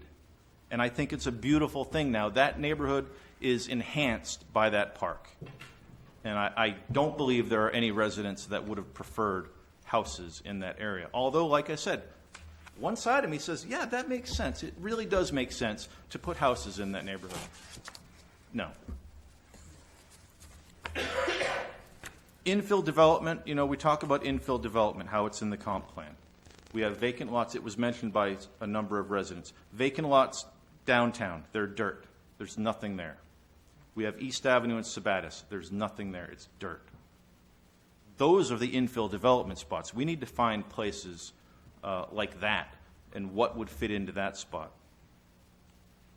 I'm tiring of people using the comp plan as a political weapon, because you can open this up, and I'm going to read two passages here. Natural environment. This is in the comp plan that we just passed. Despite its status as one of Maine's largest municipalities, Lewiston benefits from a close and intimate connection to the natural environment. Unlike many urban areas, the city has dramatic views of the river and maintains close ties with ponds, streams, forests, and bogs, with a partial network of trails in place. A largely undeveloped edge with working farms and forests surrounds the urban core, providing residents with easy access to rural and natural settings that have seen relatively minimal intrusion from large-scale suburban development. The combination of town and country provides Lewiston with a competitive advantage for those looking for both the urban and outdoor experience. Elsewhere in the comp plan, feature all things green and healthful. The condition of the environment has a significant impact on the quality of life and personal health, and I believe in this wholeheartedly. As a slow-growth community that has experienced a period of economic retraction, Lewiston has an opportunity to capitalize on its abundance of natural resources within close proximity to its evolving downtown core. Additional protection of open spaces, updated land use policies, and aggressive strategies to limit sprawling development are needed to maintain Lewiston's quality of life as more people look to move into the city. That was on page 74 and 204, if anyone wants to follow along. Using this comp plan as a political weapon needs to stop. I voted for it because it's excellent, and there are a lot of things in here that may contradict one another. And that's what comes back to the city council, staff, committees, to decide really where that balance is of balancing this out. Sometimes infill development may be appropriate. Other times, it may not be appropriate. And I believe that the residents in this neighborhood fit this particular part of the comp plan because they're speaking out. Just like Pettingil School Park, there's a need. within neighborhoods where infill development buildings might be appropriate in other cases. I'm opposed to reconsidering this because I believe the vote we made a couple weeks ago was the appropriate vote, given the comp plan, given what the residents feel. It isn't about senior housing. We need senior housing. There is nothing anti-senior. There's nothing against seniors or senior housing. And I believe everybody on the council feels that we need senior housing. However, there needs to be the appropriate use and the appropriate application. And I believe that the residents have spoken clearly. I believe it fits with the comp plan. This is a valuable little environment. It is, in a sense, the identity of that neighborhood right now. And I think it's beautiful to have that close to downtown. You don't have to walk up a big hill. It's right there. And just like Pettingil School Park, it's something that enhances the neighborhood. The residents have spoken. I see no reason to reconsider this, and the council will vote as it votes, but my vote is going to remain as it was 2 weeks ago. Thank you. Councilor Bouchard. I'd like to echo Councilor LaChance's wow. It's great when we can get residents out here. That's what this process is about. I'm glad you're all here. And even for the planning board members who are here, thank you for all the work you did. I know they worked really hard on this. The planning board's job is a little different than ours. The planning board isn't quite as beholden to the voter as we are, to the will of the people. They need to look at development. They need to look at how we can improve development. They need to look at the comp plan and interpret it. As Councilor LaChance found a passage that supports our point of view, I'm sure I'm looking at Councilor Cloutier with hers open. She'll have another one. We could have 7 different passages out of this comp plan that any one of us could put with our narrative that could make this development either shine or go down in flames. I'm sure everybody in this room could find something else that was totally different. There's a lot to it, and it's all about application. And where that application comes in for me, this has nothing to do with senior housing. Absolutely nothing to do with development. This is about a neighborhood where people, like this young lady, bought a house up against a piece of woods because it's a single-family zone neighborhood and nothing was going to be built back there. I live in one of those, too. You want to put something behind my house, I'm going to be here fighting. From down there, let alone up here. I don't care if you want to put an Olive Garden in the middle of that, and that's 1A on my list. Okay? If the people say no, the answer is no. It's really simple. If the people were 50-50, this is where we take an opportunity and assess the situation as a council and lead. We say, you know what, maybe it is a good idea. This isn't even close. There's not one person who abuts that property who wants this. Now, I'm a little saddened because as a capitalist myself, I understand the developer wants to do something with this land. You got 2 acres, middle of the city. We have a need for senior housing. Would it be great? Yeah, it would. Somewhere in this process, and I don't know where, and I'm not pointing fingers at the residents, I won't point fingers at Mr. Willett, this relationship broke down. Somewhere. Not for me to judge where, okay? If this project is going to go anywhere, and I'm voting no to even bother reconsidering this because I don't have a single resident who's changed their mind. So it's silly to even think about going against a mass of residents who are 100%. It's foolish, it's irresponsible governance on our part, and it's why people don't trust politicians. Completely irresponsible to pervert this about senior housing or the need for housing. I could go on a rant. I'm going to save it. It's not about that. It's about you. I would encourage Mr. Willett to rekindle the relationship. If we can vote this down, rekindle that relationship. Work with you. Somehow. I'm not saying it's your fault at all. I'm just saying go back to the basics. Work with the residents. Come back here with them where they're all telling us, you know what? We've talked it over at the planning level. We've talked it with staff. We think this is going to be a good idea. Our concerns are put at bay. And the time to do that isn't after we make a zoning change. That's putting the cart before the horse.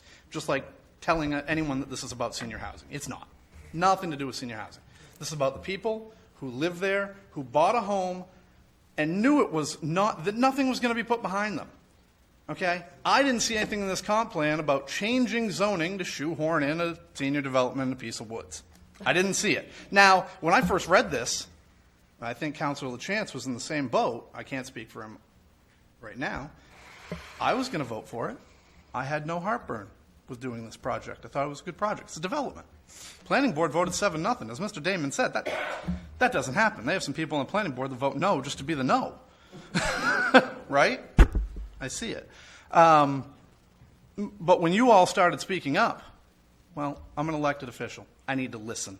And that's my job on this. If that was already zoned office residential, even with all you here, unfortunately, I'd have to say I'm sorry. As a capitalist, I'd look at Louis and say, you got the green light from me, because you knew it could happen.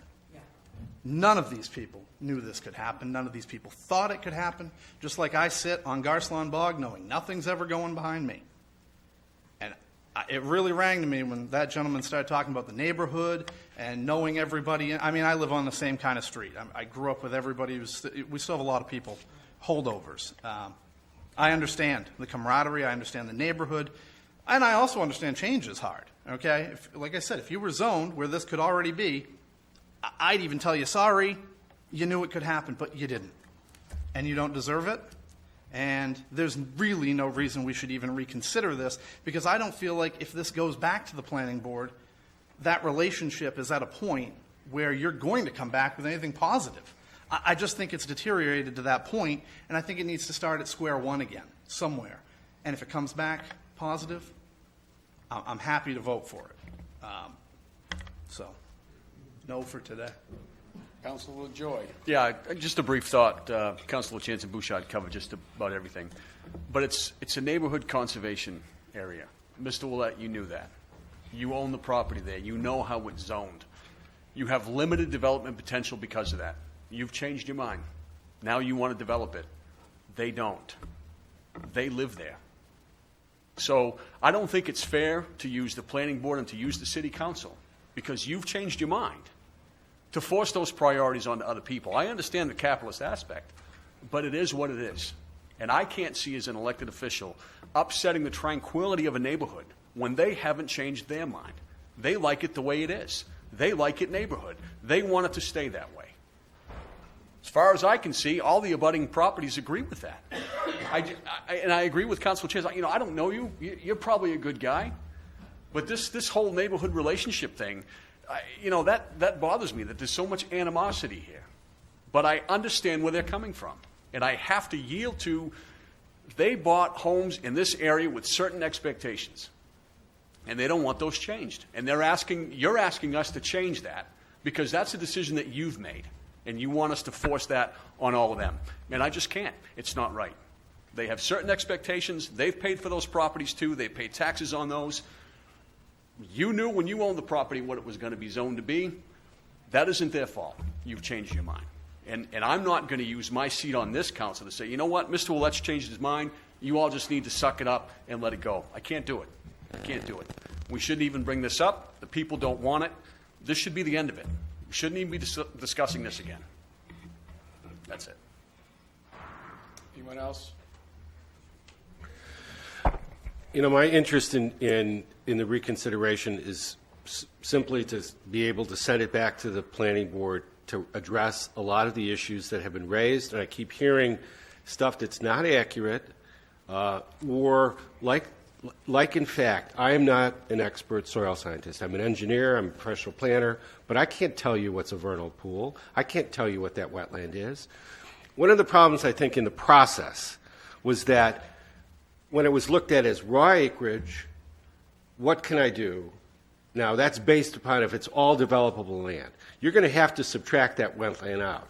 So when somebody says, I'm going to do 37 units and 3-story, that's the maximum allowed under the new zoning. So if someone's saying, here's the worst case scenario, is this. And we know if there's wetlands on that property, and I trust even unexpert opinions. I've been by it and saw it. I can't tell you how many square feet. But obviously, that's going to be subtracted from the net developable area, and I want David to address that specific issue. The same thing about utilities and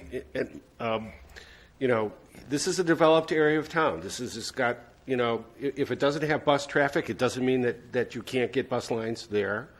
You're talking about, to me, it's a no-go without the fact that he imposes a condition on senior housing, 55 or above housing.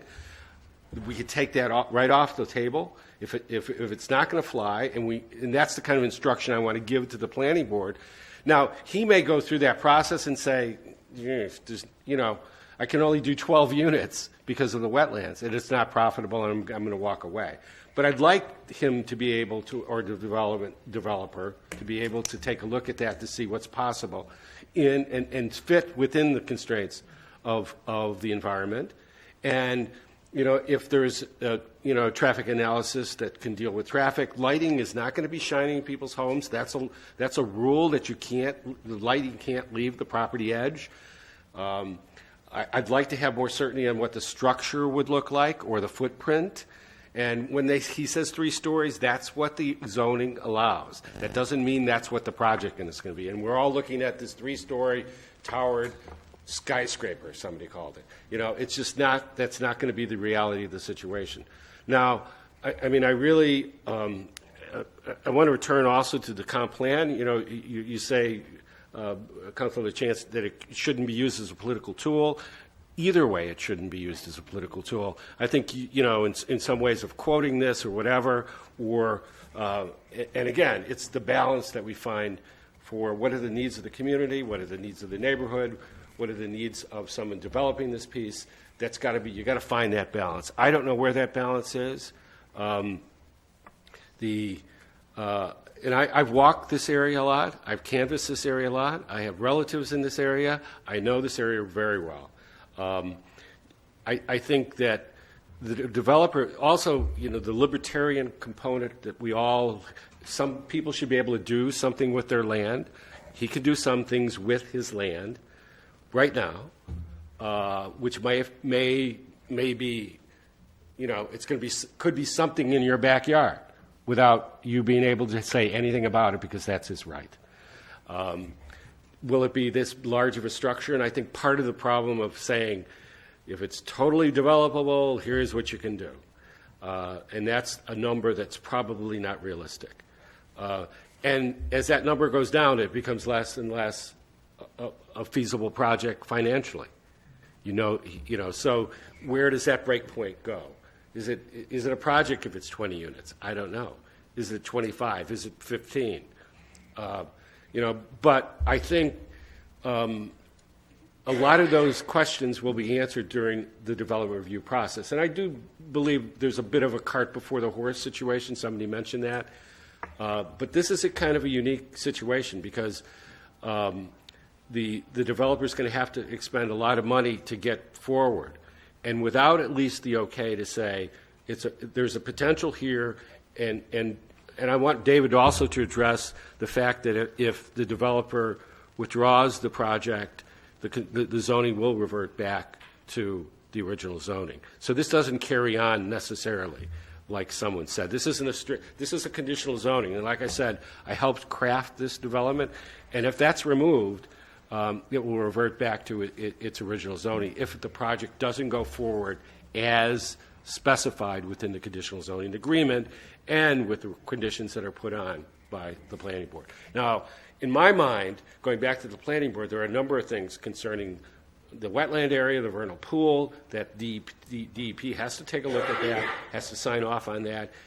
A soil scientist has to go out there and delineate that area, and that net area has to be subtracted. Traffic impact, there's a traffic analysis that will be required to do. Does it trigger a whole full traffic study? If that's the case, that has to be done. I think, I think improvements in our public transportation system to be able to serve projects like this, I think this is a natural area where they could expand service. I think we have not invested in public transportation anywhere near as we should. You're talking about two really arterial roads, Webster Street and East Avenue. This is where development should be. And I know that it's impacting your single-family house there, but I'm looking at it, as citywide. And I know the impacts are going to be, if this project goes through in any way, The impacts are more on the neighborhood. But there's also times when you listen, there's also times when you say, how can we make this a better project and serve some other interests within citywide? And I think that there are a lot of question marks, and they're not going to be solved necessarily through a rezoning or tonight. I mean, in my mind, we're not going on to the second component of this of this first reading. It's really a referral to me to the planning board, to really start a different process on to give you people as neighbors certainty, and to the city council certainty of what this project is going to look like, so we can make a good decision up or down on it. And I'm not ready to give up on the project necessarily, but there's a lot of hoops that he has to go through in order to get this project forward. And if he can meet those and and the project is still feasible, I think it would be good in the interest of the city. But again, that's not what that's not what I'm voting on tonight. The reconsideration is really, to me, so that we can make a referral back to the planning board to address a lot of the concerns that the neighbors have raised, and to provide some certainty when this rezoning comes back to this council, that we have the answers that we're looking for. I just don't think we have the answers right now. And I'm not ready to give up on the project. Mr. Willett, maybe you're ready to give up on the project, but after tonight, but that's his decision, and I would like it to play out as much as it can, so that when it comes back here, we're a lot more certain about what this looks like and what kind of impact that's going to have, and what the net benefit will be to the community. I think that's what we've got to look at, and that's the reason I think I will vote yes on the reconsideration, so that we can at least get some of these questions answered. If they're not answered appropriately, if it's a project that doesn't make financial sense, it won't happen. And again, I think that it's worth it to the developer what he's gone through. I know more about this project than probably any project that's been before the planning board ever, and I was the planning director. So I understand, I've been there, I understand the concerns of the neighbors, I understand the positions of some of the councils. I agree with a lot of what they say, but I do think it needs its day in court. Thank you. It's Councilor Beam. Why don't we let Councilor? Do you want to go? No, you go first. So I was going to hold on to all of this until we got past the reconsideration vote, but I'll just put it out there now. So first of all, just going back to some of the comments and questions that were made by the public that spoke. We talked a little bit. There was reference made to bus routes. Sort of as we develop the city, bus routes are going to change. What the bus routes are now are not going to remain the same. So, I think making the statement that there aren't bus routes to get seniors from here to there is somewhat irrelevant. We talked about the wetlands. I think that Mr. Damon, the chair of the planning board, gave a pretty good description of how the process works going forward, and that there will be a determination of whether the wetlands can or cannot be developed on, whether they actually are wetlands, by professionals, not just us trying to figure out whether those are wetlands or not, because I certainly don't know. I actually have a school in my backyard, so I'm familiar with there being non-residential things in residential neighborhoods. And I think that there was a statement made that making this about senior housing is disingenuous, and I want to be clear that is 100% about what this is about for me. And if you want to believe that is disingenuous, then that is certainly you can certainly do that. But I want to be clear that is what is important to me about this. We've talked about the voice of the people and how we need to respect that. And at the risk of being accused of using the comp plan for my political agenda, I'm going to say that hundreds of people came out to public input sessions to help put this comp plan together. And so while I am respectful about the voices that came here to this room tonight, I think that those are also voices that we have to take into consideration. Because when this plan was put together, those people, we told those people that we were going to value their voice as well. And And I don't think that, we get to just ignore them when we decide that it's appropriate to do that. I also, we've also heard about the process. We don't get to say, this is the process that's in place. And I don't think that we get to say that, we don't like the process now, so now we're going to question it. If we have problems with the process, then we need to work on what the process is. And I welcome people to do that. If we're going to talk, because other councilors have brought up the comp plan that we just addressed, that we just approved, on page 54, there's an entire section on senior housing that basically says there are not enough options for seniors who need assistance or who wish to live independently. The comp plan talks about the aging population in Lewiston, how we're going to need housing for these folks. I know from personal experience, I know that there are people in the audience who came out the last meeting, who are here again tonight, who have family members who need housing. To me, that's what this is about. I agree with Councilor Lyson. If we're able to put those stipulations in place and the developer's willing to do that, I don't see a reason why we wouldn't give the developer the opportunity to explore that, or why the city wouldn't explore that, given that we know that that is an issue in this community. So, Council Beam? Okay, I have some questions to ask. I'm going to start with the buses. Councilor Cloutier suggested that things change and bus routes change, and we'll just fix it. We have a bus expert here. At least for the next few months. I've been on the LATC committee for a year, and I don't know, but Mr. Nano might know. How easy is it to put in a bus route, or to take put it in a bus route, I guess is what we're looking for. It isn't that the process is difficult, but it's a public process. We've made many changes to bus routes over the years. Those changes are made based on what we do our best at trying to judge, which is what is the demand in a given area of the city, neighborhood.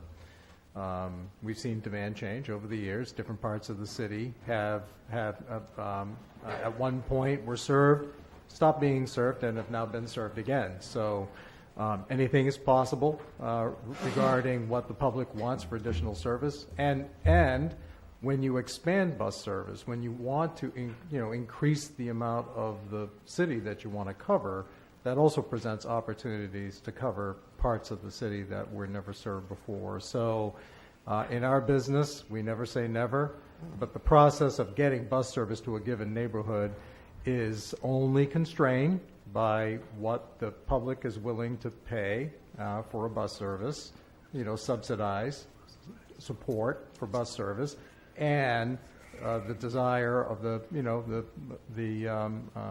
neighborhood to have bus service in their neighborhood.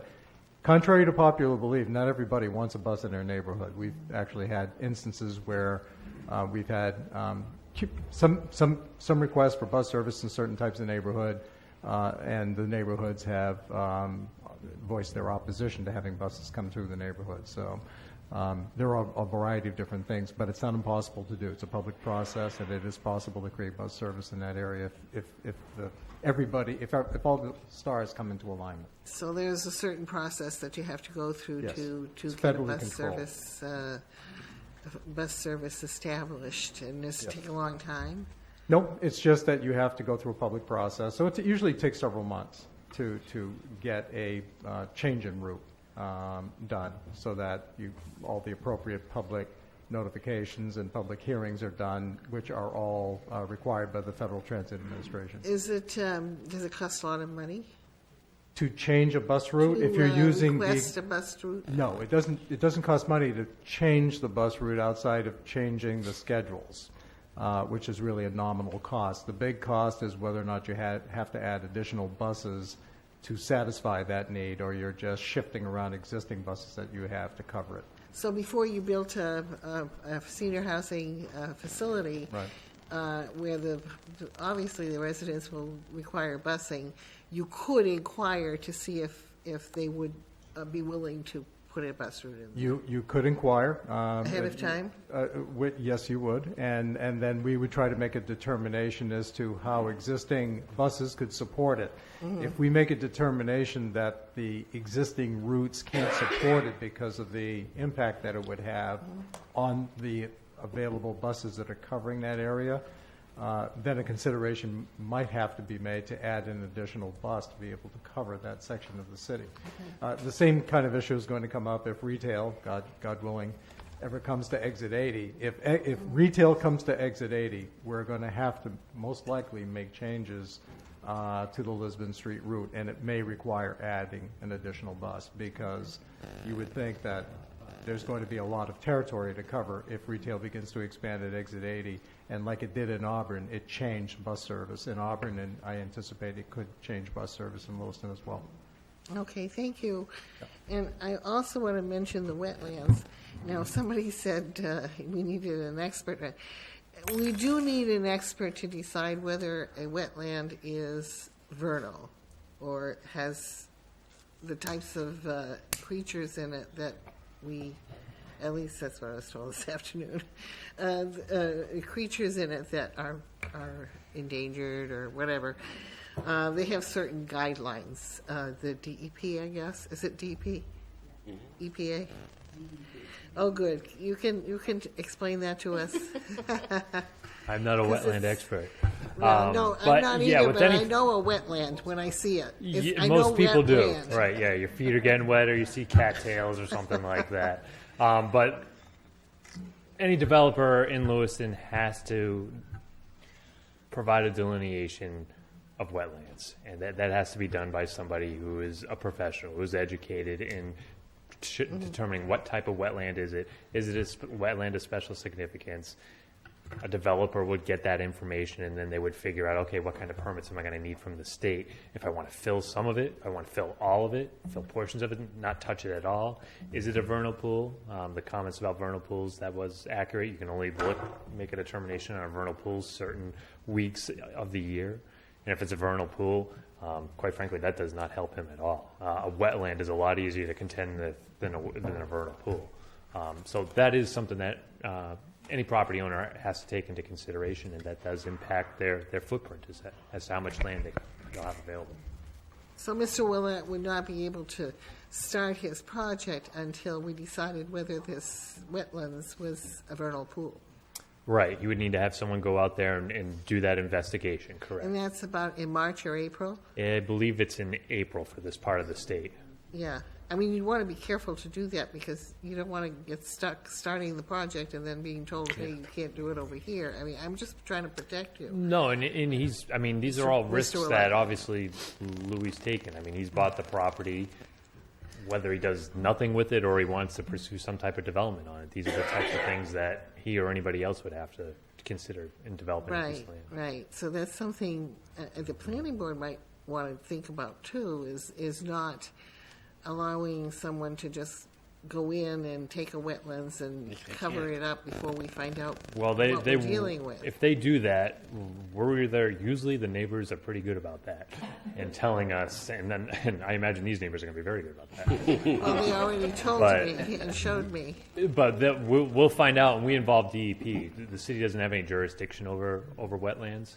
We basically just throw a flag up and we call up the state, and the state would take enforcement action. Okay, so if we reconsider this and send it back to the planning board, that's one of the things they'll look into. And one of the things that, well, I don't know who's responsible for looking into this, and also the bus routes, whether or not they would be feasible. I mean, if that's something that, as Phil Netto suggested, I mean, if a project comes forward and they want to request bus service, they can go through that process and ask for that. Okay, thank you. And, no, I wrote down a little note here, senior, but I don't know what I want. Now I forget what I want to say. It's probably not important. But the comp plan has many voices, yes. And we do have to listen to all voices. but it is up to us to determine. I mean, not every person who spoke about infill development and all of this senior housing was able to, at that time, say, but we don't want senior housing, in certain areas. We don't. This is a guideline. This is something that we look at to guide our actions. And yes, we all want senior housing, but it's up to us to decide whether or not a certain place is appropriate. I feel strongly about that. I don't think we should use this as a Bible, or I don't know how do you use the Bible, but it's not in stone. We have to be looking toward the development as the development, and we also need to look at the aspects of the development and whether or not they're appropriate. I would love to see Mr. Willett come up with some plans to put in senior housing on the streets where the houses are that you're thinking of getting rid of. It wouldn't be probably as huge as you wanted, but it might be less expensive in the long run. I don't know. I'd like you to think about that. And that's why I wanted to reconsider, just so we could look into all of these things. If the DEP comes in and says, this is a vernal pool. We've got all the little shrimps and things that we need in there to call it a vernal pool. You can't build over here. That's really important to know before you start building, see? Mm-hmm. And the bus route too, but I have a feeling that wouldn't be as bad of a problem. I think we could arrange to have a bus terminal, but we'd have to have busing there because there's no place to walk to. It's too hard, especially in the winter for senior citizens. I don't like to walk down to the end of my driveway. So I guess that's why I asked for reconsideration. I don't think knowledge is ever a bad thing. I think everybody's much happier if we vote on something that we know and that we know can happen or can't happen, or I certainly wouldn't want a monstrosity in that neighborhood. I really don't, and I'll be watching out for it. But I think we ought to look out for some of the wetlands for sure, and some of these other things, like we'd like to know, as Councilor Lyson said, what the footprint's going to look like, how high it's going to be, some of these things. And perhaps if we could see the neighbors get together with Mr. Willett, but that might not happen. I don't know at this point. That's why I asked for reconsideration. I'm not. I don't want it to be a ping pong. If we send it to the planning board, you look it over one more time. You decide, especially maybe the wetlands aspect and the some of the how many units, and a little bit more specific. And if it doesn't work out that we can do this and have senior housing, I will vote no. My tendency is to go that way, but then I'm thinking, I think we need more information. I just feel like I need more information. Councilor Bouchard. Yes, Councilor Beam, that was a great point on the comp plan. Thank you. I think personally my answer to your question about how we decide, sitting right there. That's a pretty good decision maker for me.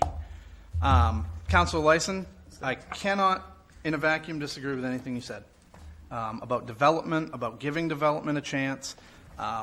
You and I are working together currently on another negotiation, and I think that negotiation is a lot closer than even if we send this back to the planning board. I think you and I are closer with what we're assisting with than what this relationship is right now. If I thought for a minute that we could just throw this back to the planning board and Mr. Willett was going to sit with all these people and they were going to come back here and give us a thumbs up, we still wouldn't be talking about this. I would have moved the darn question by now, and we'd be home eating. But I'm really hungry. But I just don't see that happening. I just see us back here in 2 months after.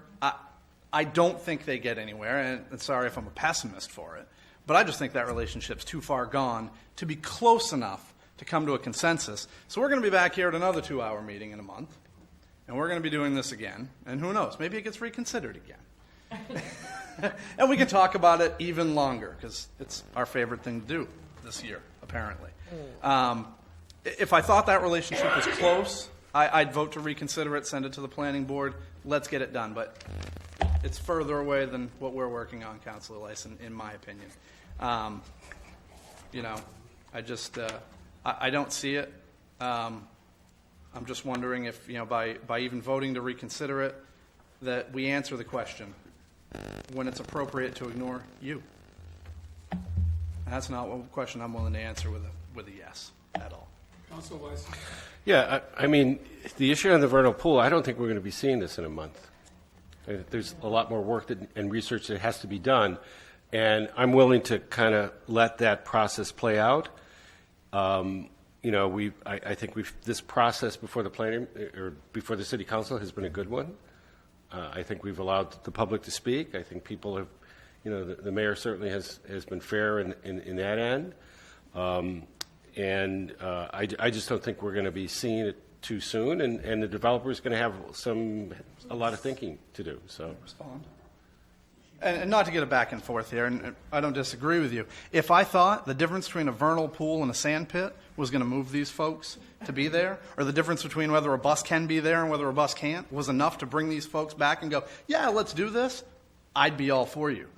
But I'm looking at faces, and that doesn't matter. Vernal pool, lake, desert, it doesn't matter to the people who are affected there. And if we can't change their minds, I am in no position as an elected official to tell the people who live there they're wrong. And I just, it's irresponsible of us to do that.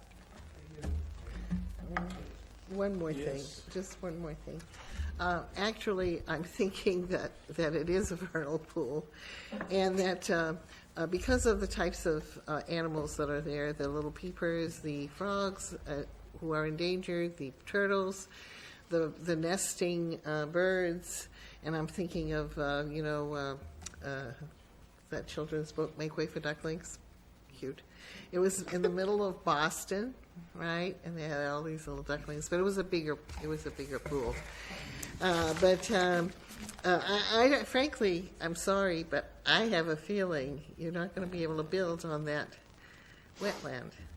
And if that happens, that might change things a great deal in your thing. I'm talking to you, Mr. Millett, but I hope that's okay. Is it okay to do that, to talk to people? You can do whatever you want. Okay. I couldn't. I don't mean you badly, but I think it's better to find out sooner rather than later. But we won't find out until April. Yeah. So it's not coming like right back. And then we'll vote on it, done. I'm ready to vote once I have this information. Will it matter to them? Can we move the question? Will the information matter to them? Are you? How about to the people that turned up? Are we all? Okay. Yes. Final thought, a brief one. I'm listening to the banter back and forth about this study, this review, that review. The sense I'm getting is, for any of that to happen, we need to rezone out of neighborhood conservation, as it says right here. You don't want that to happen. You don't want the project there. You don't care what the studies say. I'm with Councilor Bouchard. It's a no. Just a quick, there's some things that are science. There's some things that can be determined. I just don't think we have done that. I'm not going to get.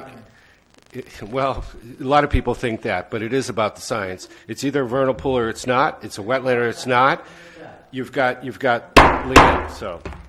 Please be quiet. Thank you.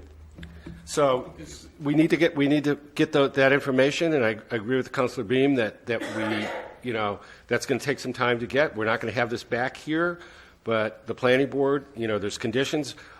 The 55 is something we can have. If he doesn't self-impose that on his conditional zoning agreement, that's not flying before this council. I know that. He's willing to do that. So that takes that off the table. We know what it's going to look like. We don't know how many units it's going to be. We don't know how big the building is going to be. That's going to be dependent upon, how much of that land is developable. He's looking at 2 acres, and I think your calculations, David, were based upon if all of that was usable space, right? And what's the maximum you can build? It's 3 stories. That's why it's a 3-story, 37-unit project. It's because that's the maximum you can get out of there. We obviously know that that's going to be much less than that.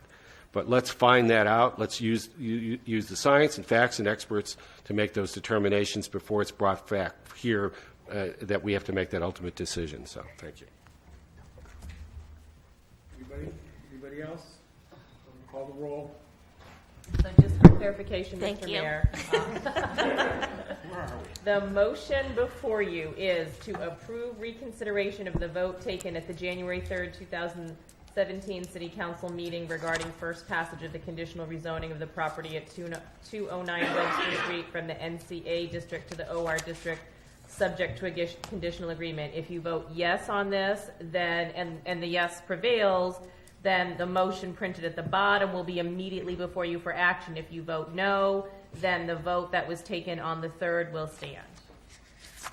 Councilor from Sorry, Ward- can I just clarify one thing? Yes, So sorry.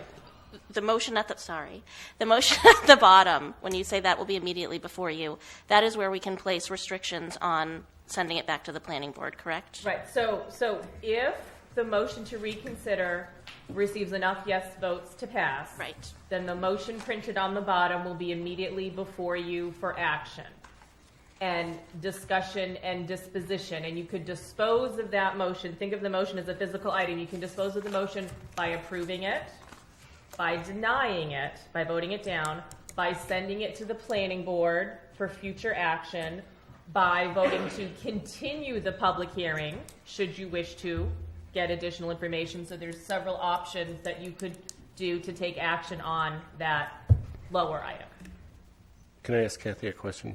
Now, because that's before us, do we have to vote on that, or can we, my idea would be to make a reference back to the planning board directly. That's one of the options you have. Without even touching that. That's what's before us. Well, so that would be one of the ways to dispose of that motion tonight, to approve it, to vote it down, to refer it to planning board, to send it to planning board, to vote to continue the public hearing to a future city council meeting. Well, that would mean that the motion would still remain in control of the council. So you have different options. Is the referral back to the planning board, should we be specific to give them some guidance? They've asked for that a little bit from the council. I think it should be as specific as you can make it. Okay, because I think that will we'll attempt to do that if that goes in that direction at least. So again, the motion before you would be the first one printed in your book to approve reconsideration. All set, Mr. Mayor, for the Councilor from Ward 3? Yes. Ward 4? No. Ward 5? Yes. Ward 6? Yes.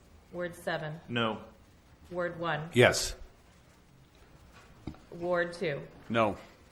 Motion passed by a vote of 4-3, so the reconsideration passed. So now the motion immediately, automatically before you is to approve first passage of the amendment to the zoning and land use code and map to conditionally rezone the property at 209 Webster Street from the Neighborhood Conservation A District to the Office Residential District, subject to a conditional agreement, and to continue the public hearing for final passage to the next regularly scheduled City Council meeting. I'd like to make a motion to refer this project and conditional rezoning agreement back to the planning board with some specific, for them to look at some specific conditions. One of those would be to make this project subject to being a 55-year older senior housing project.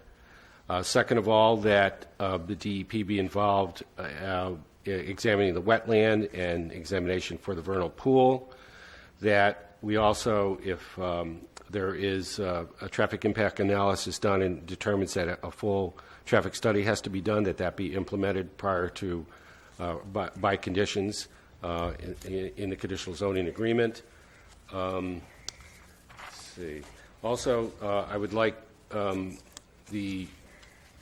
if in fact this project goes before the planning board, I'd like to have them with a favorable recommendation, also ask for the bus transit people to take a look at to see if this could be included in the bus system. I don't know if there's, and one of the other things, this is not to be a congregate care facility. I think some people were confusing that. So to me, this is a independent living. It's independent. Excuse me. Please sit down, okay? So it's, Thank you. So, Well, they heard, you were heard before. You're going to have public comment after this, okay? so I guess anything else that people can add, they can add as a friendly amendment to that motion. But I want to refer it back to the planning board so that it can have due process, so that we can get a lot of that information before we take a final vote on the rezoning. So I'll move that. Mr. Mayor? Can we have a second first? Second. No. I think his motion was to refer it back To to the refer planning it back board to the with planning that board. list of conditions. And right? with some directions on additional conditions and research to resolve some of the issues that have been brought up. What we're talking, the motion here is to refer this back to the planning board. That's correct. With those Okay. conditions. With conditions which. With some suggested conditions, and they were here, some were at the meeting, and they can look at the transcript and try and resolve the issues that are before us. Okay. And Kathy, you have what you need on the conditions. On the various conditions, yes. Great. All right, so the motion is yes. Thank you, Mr. Mayor, and thank you, Kathy, for that clarification. And thank you, councilors, for bearing with me. We do have a motion in a second, so I would just comment that, if I may, Mr. Mayor, Yes, go ahead. that we will be here again in several months. I don't believe that Mr. Roulette is going to gain any ground with the residents who live in this neighborhood.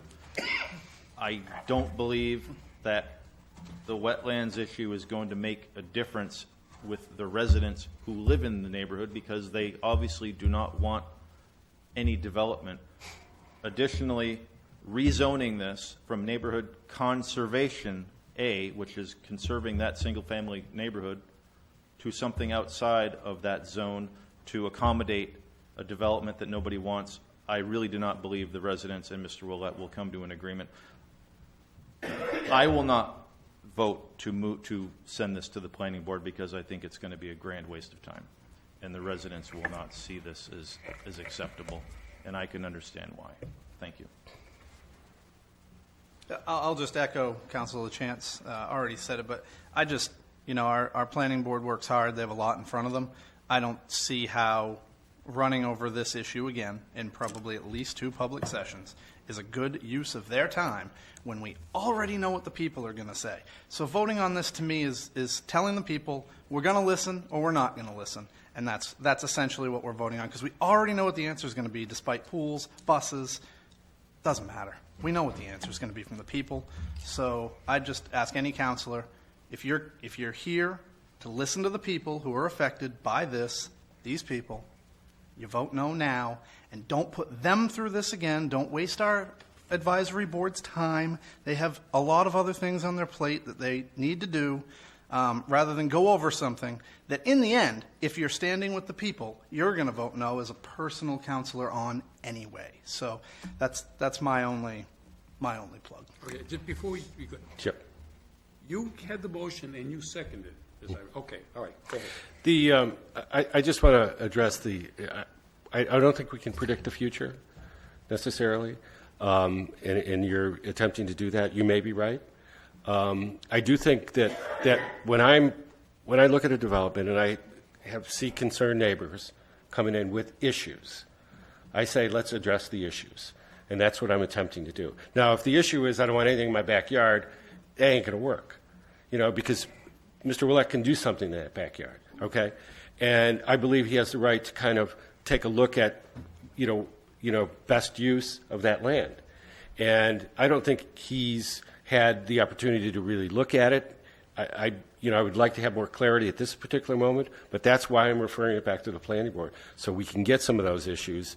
And if it comes back, we're going to have to take that hard vote in the future. But I'm not willing to kind of, just nix the project right now based upon what's before us. We need more information. I agree with Councilor Beam. We've heard from the neighbors.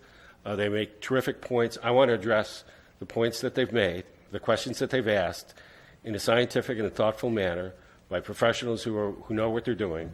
And if that comes back and doesn't allow the project to go forward, so be it. And, we may not be seeing a project again here, because of some of those constraints. And, that's probably in the best interest of both the people, the animals in the vernal pool and the neighborhood and the city as well. So, but I'm not willing to kind of look at my crystal ball and predict what's going to happen. I'd rather have that be figured out. I just have one more thing to say. And it won't hurt to have done this study, because somebody else even if it's not possible to do Mr. Willett's project and Mr. Willett decides not to, it's not a waste of time to have more information about this area.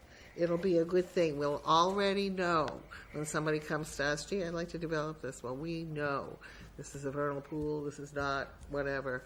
And so that it's not a waste of time to get the knowledge. Anybody else have any comments, Council? Sir, you can get up now and you can. No, I got better things to do than be here myself. I've been up since 3 o'clock this morning. I worked 8 o'clock at night, as you know. As I sit in this meeting and I listen, this is my first time ever listening. Usually I get a pamphlet in the mail. Hey, vote for me. It's election time. I have no idea who it is. I vote who's good looking or something, and I have no idea. If you don't mind, Mr. Willett, can I ask you a couple of questions? Keep it over here. Do you mind? No. Okay, then I'll direct it up here. Because I'm never afraid to answer something I believe in. And I believe in Mrs. Bazinet because I was her friend. I live right next door to her. And my point of all this is the longer I sit in this meeting, the more afraid I get, the more scared I get. Buses coming by my house with my windows rattling because they rattle now as the snowplows do 150 miles an hour down Webster Street and shoot rocks at my window. Bury my sidewalk. That's a public sidewalk that I can't even walk down, that I can't even have a post office person come and deliver my mail because the snowplow buried my sidewalk. And they want me to shovel it after work in 15 hours. So after my hard-earned money, I got to pay somebody $40 a snowstorm to shovel my sidewalk because I can't do it. Because I'm 55 years old and might need the home that he's building. I'm really scared. I hear about, you're a developer. I'm not an accountant because I'm not good with numbers. I'm not a physician because I don't like blood. I'm not a developer because I don't think like a developer. But I am a resident. And Mr. Willett knew that when he bought Mrs. Bazinet's property off her children who wanted the money, okay, that he knew it was residential. He knew it wasn't zoned for what he intended to use it for. He knew. And I don't think the citizens of Lewiston should be punished for him not doing his homework, for him not saying, hey, this is residential. I can't build here. Oh, I'm going to see what politician I can get under my skin, and I'm going to see if we can get that changed. I don't play with guns because I don't want to get shot. Okay? I don't think this should go back to, hey, we're going to find out if this is a wetland. We don't want anything built there. You don't need to build a test.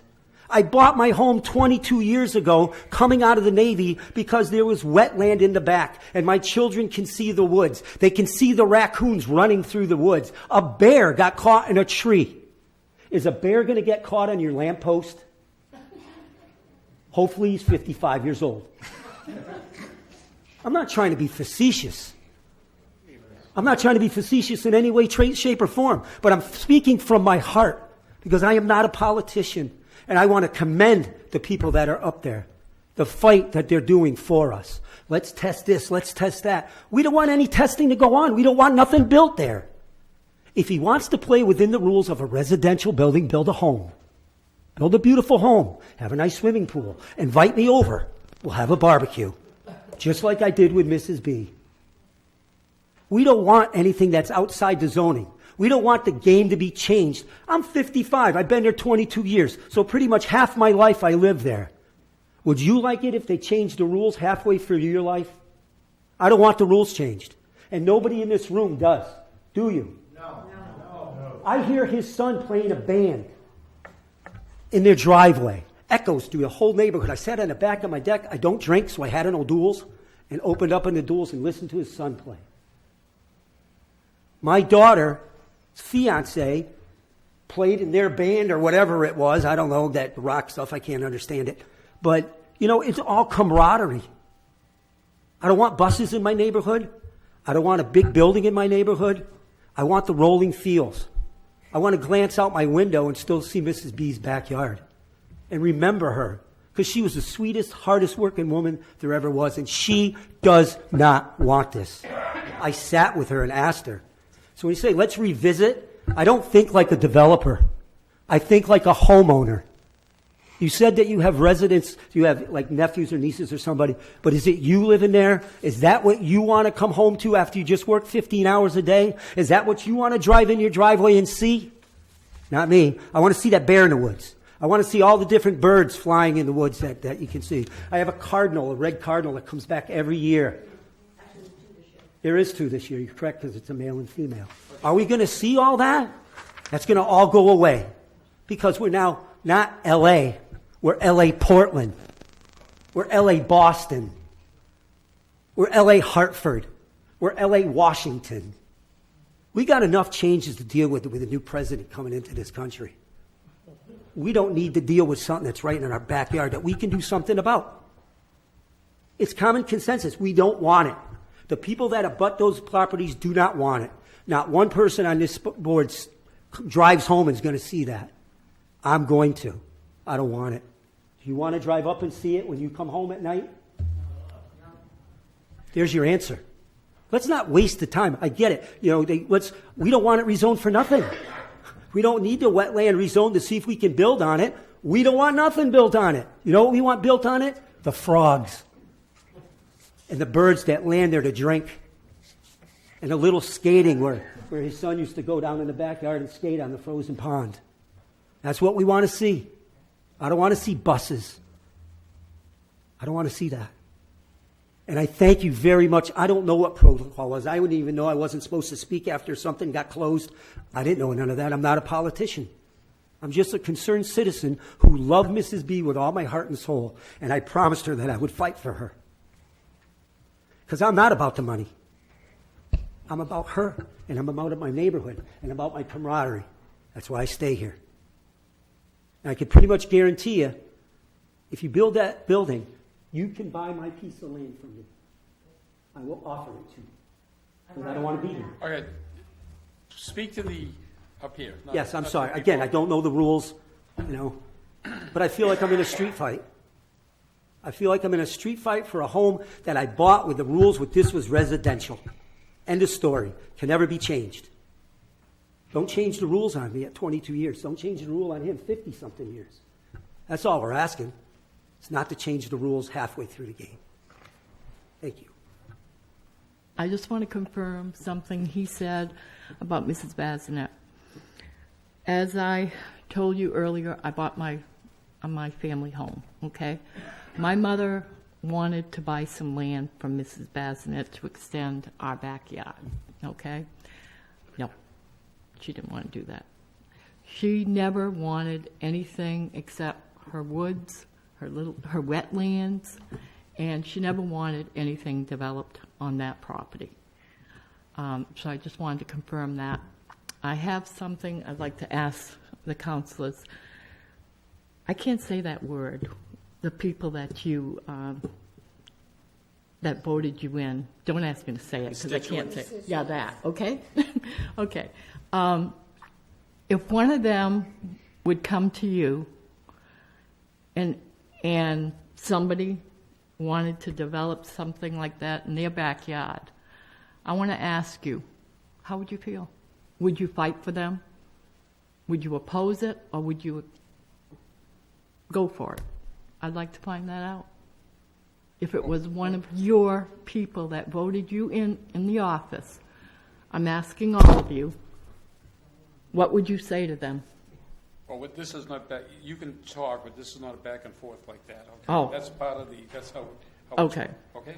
Okay, so that, I would just like to know that. So they can't answer me that? No? Okay. But you can call them up and they'll tell you all you want. I don't call them. Send I us just an email. I just email. Okay. Well, I kind of know the answer. I mean, usually the people that help vote you in for this office, you would fight for them.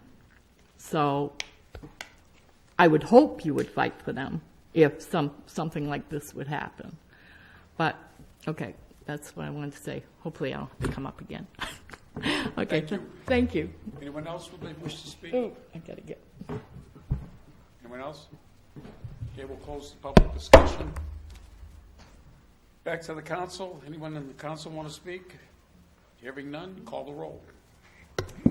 So again, Mr. Mayor, just for clarification, the motion before you was moved by Councilor Lewiston, seconded by Councilor Cloutier.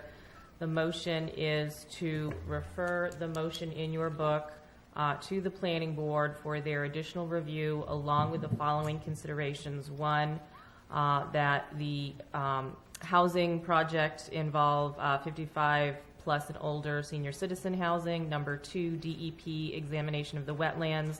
Number 3, traffic impact analysis. Number 4, bus route review for possible change. And number 5, for clarification that it is independent living and not congregate assisted living for housing. So if you're all set with the vote, Mr. Mayor, so Councilor from Ward 3. Yes. Ward 4. No. Ward 5. Yes. Ward 6. Yes. Ward 7. No. Ward 1. Yes. Ward 2. No. Motion passed by a vote of 4-3.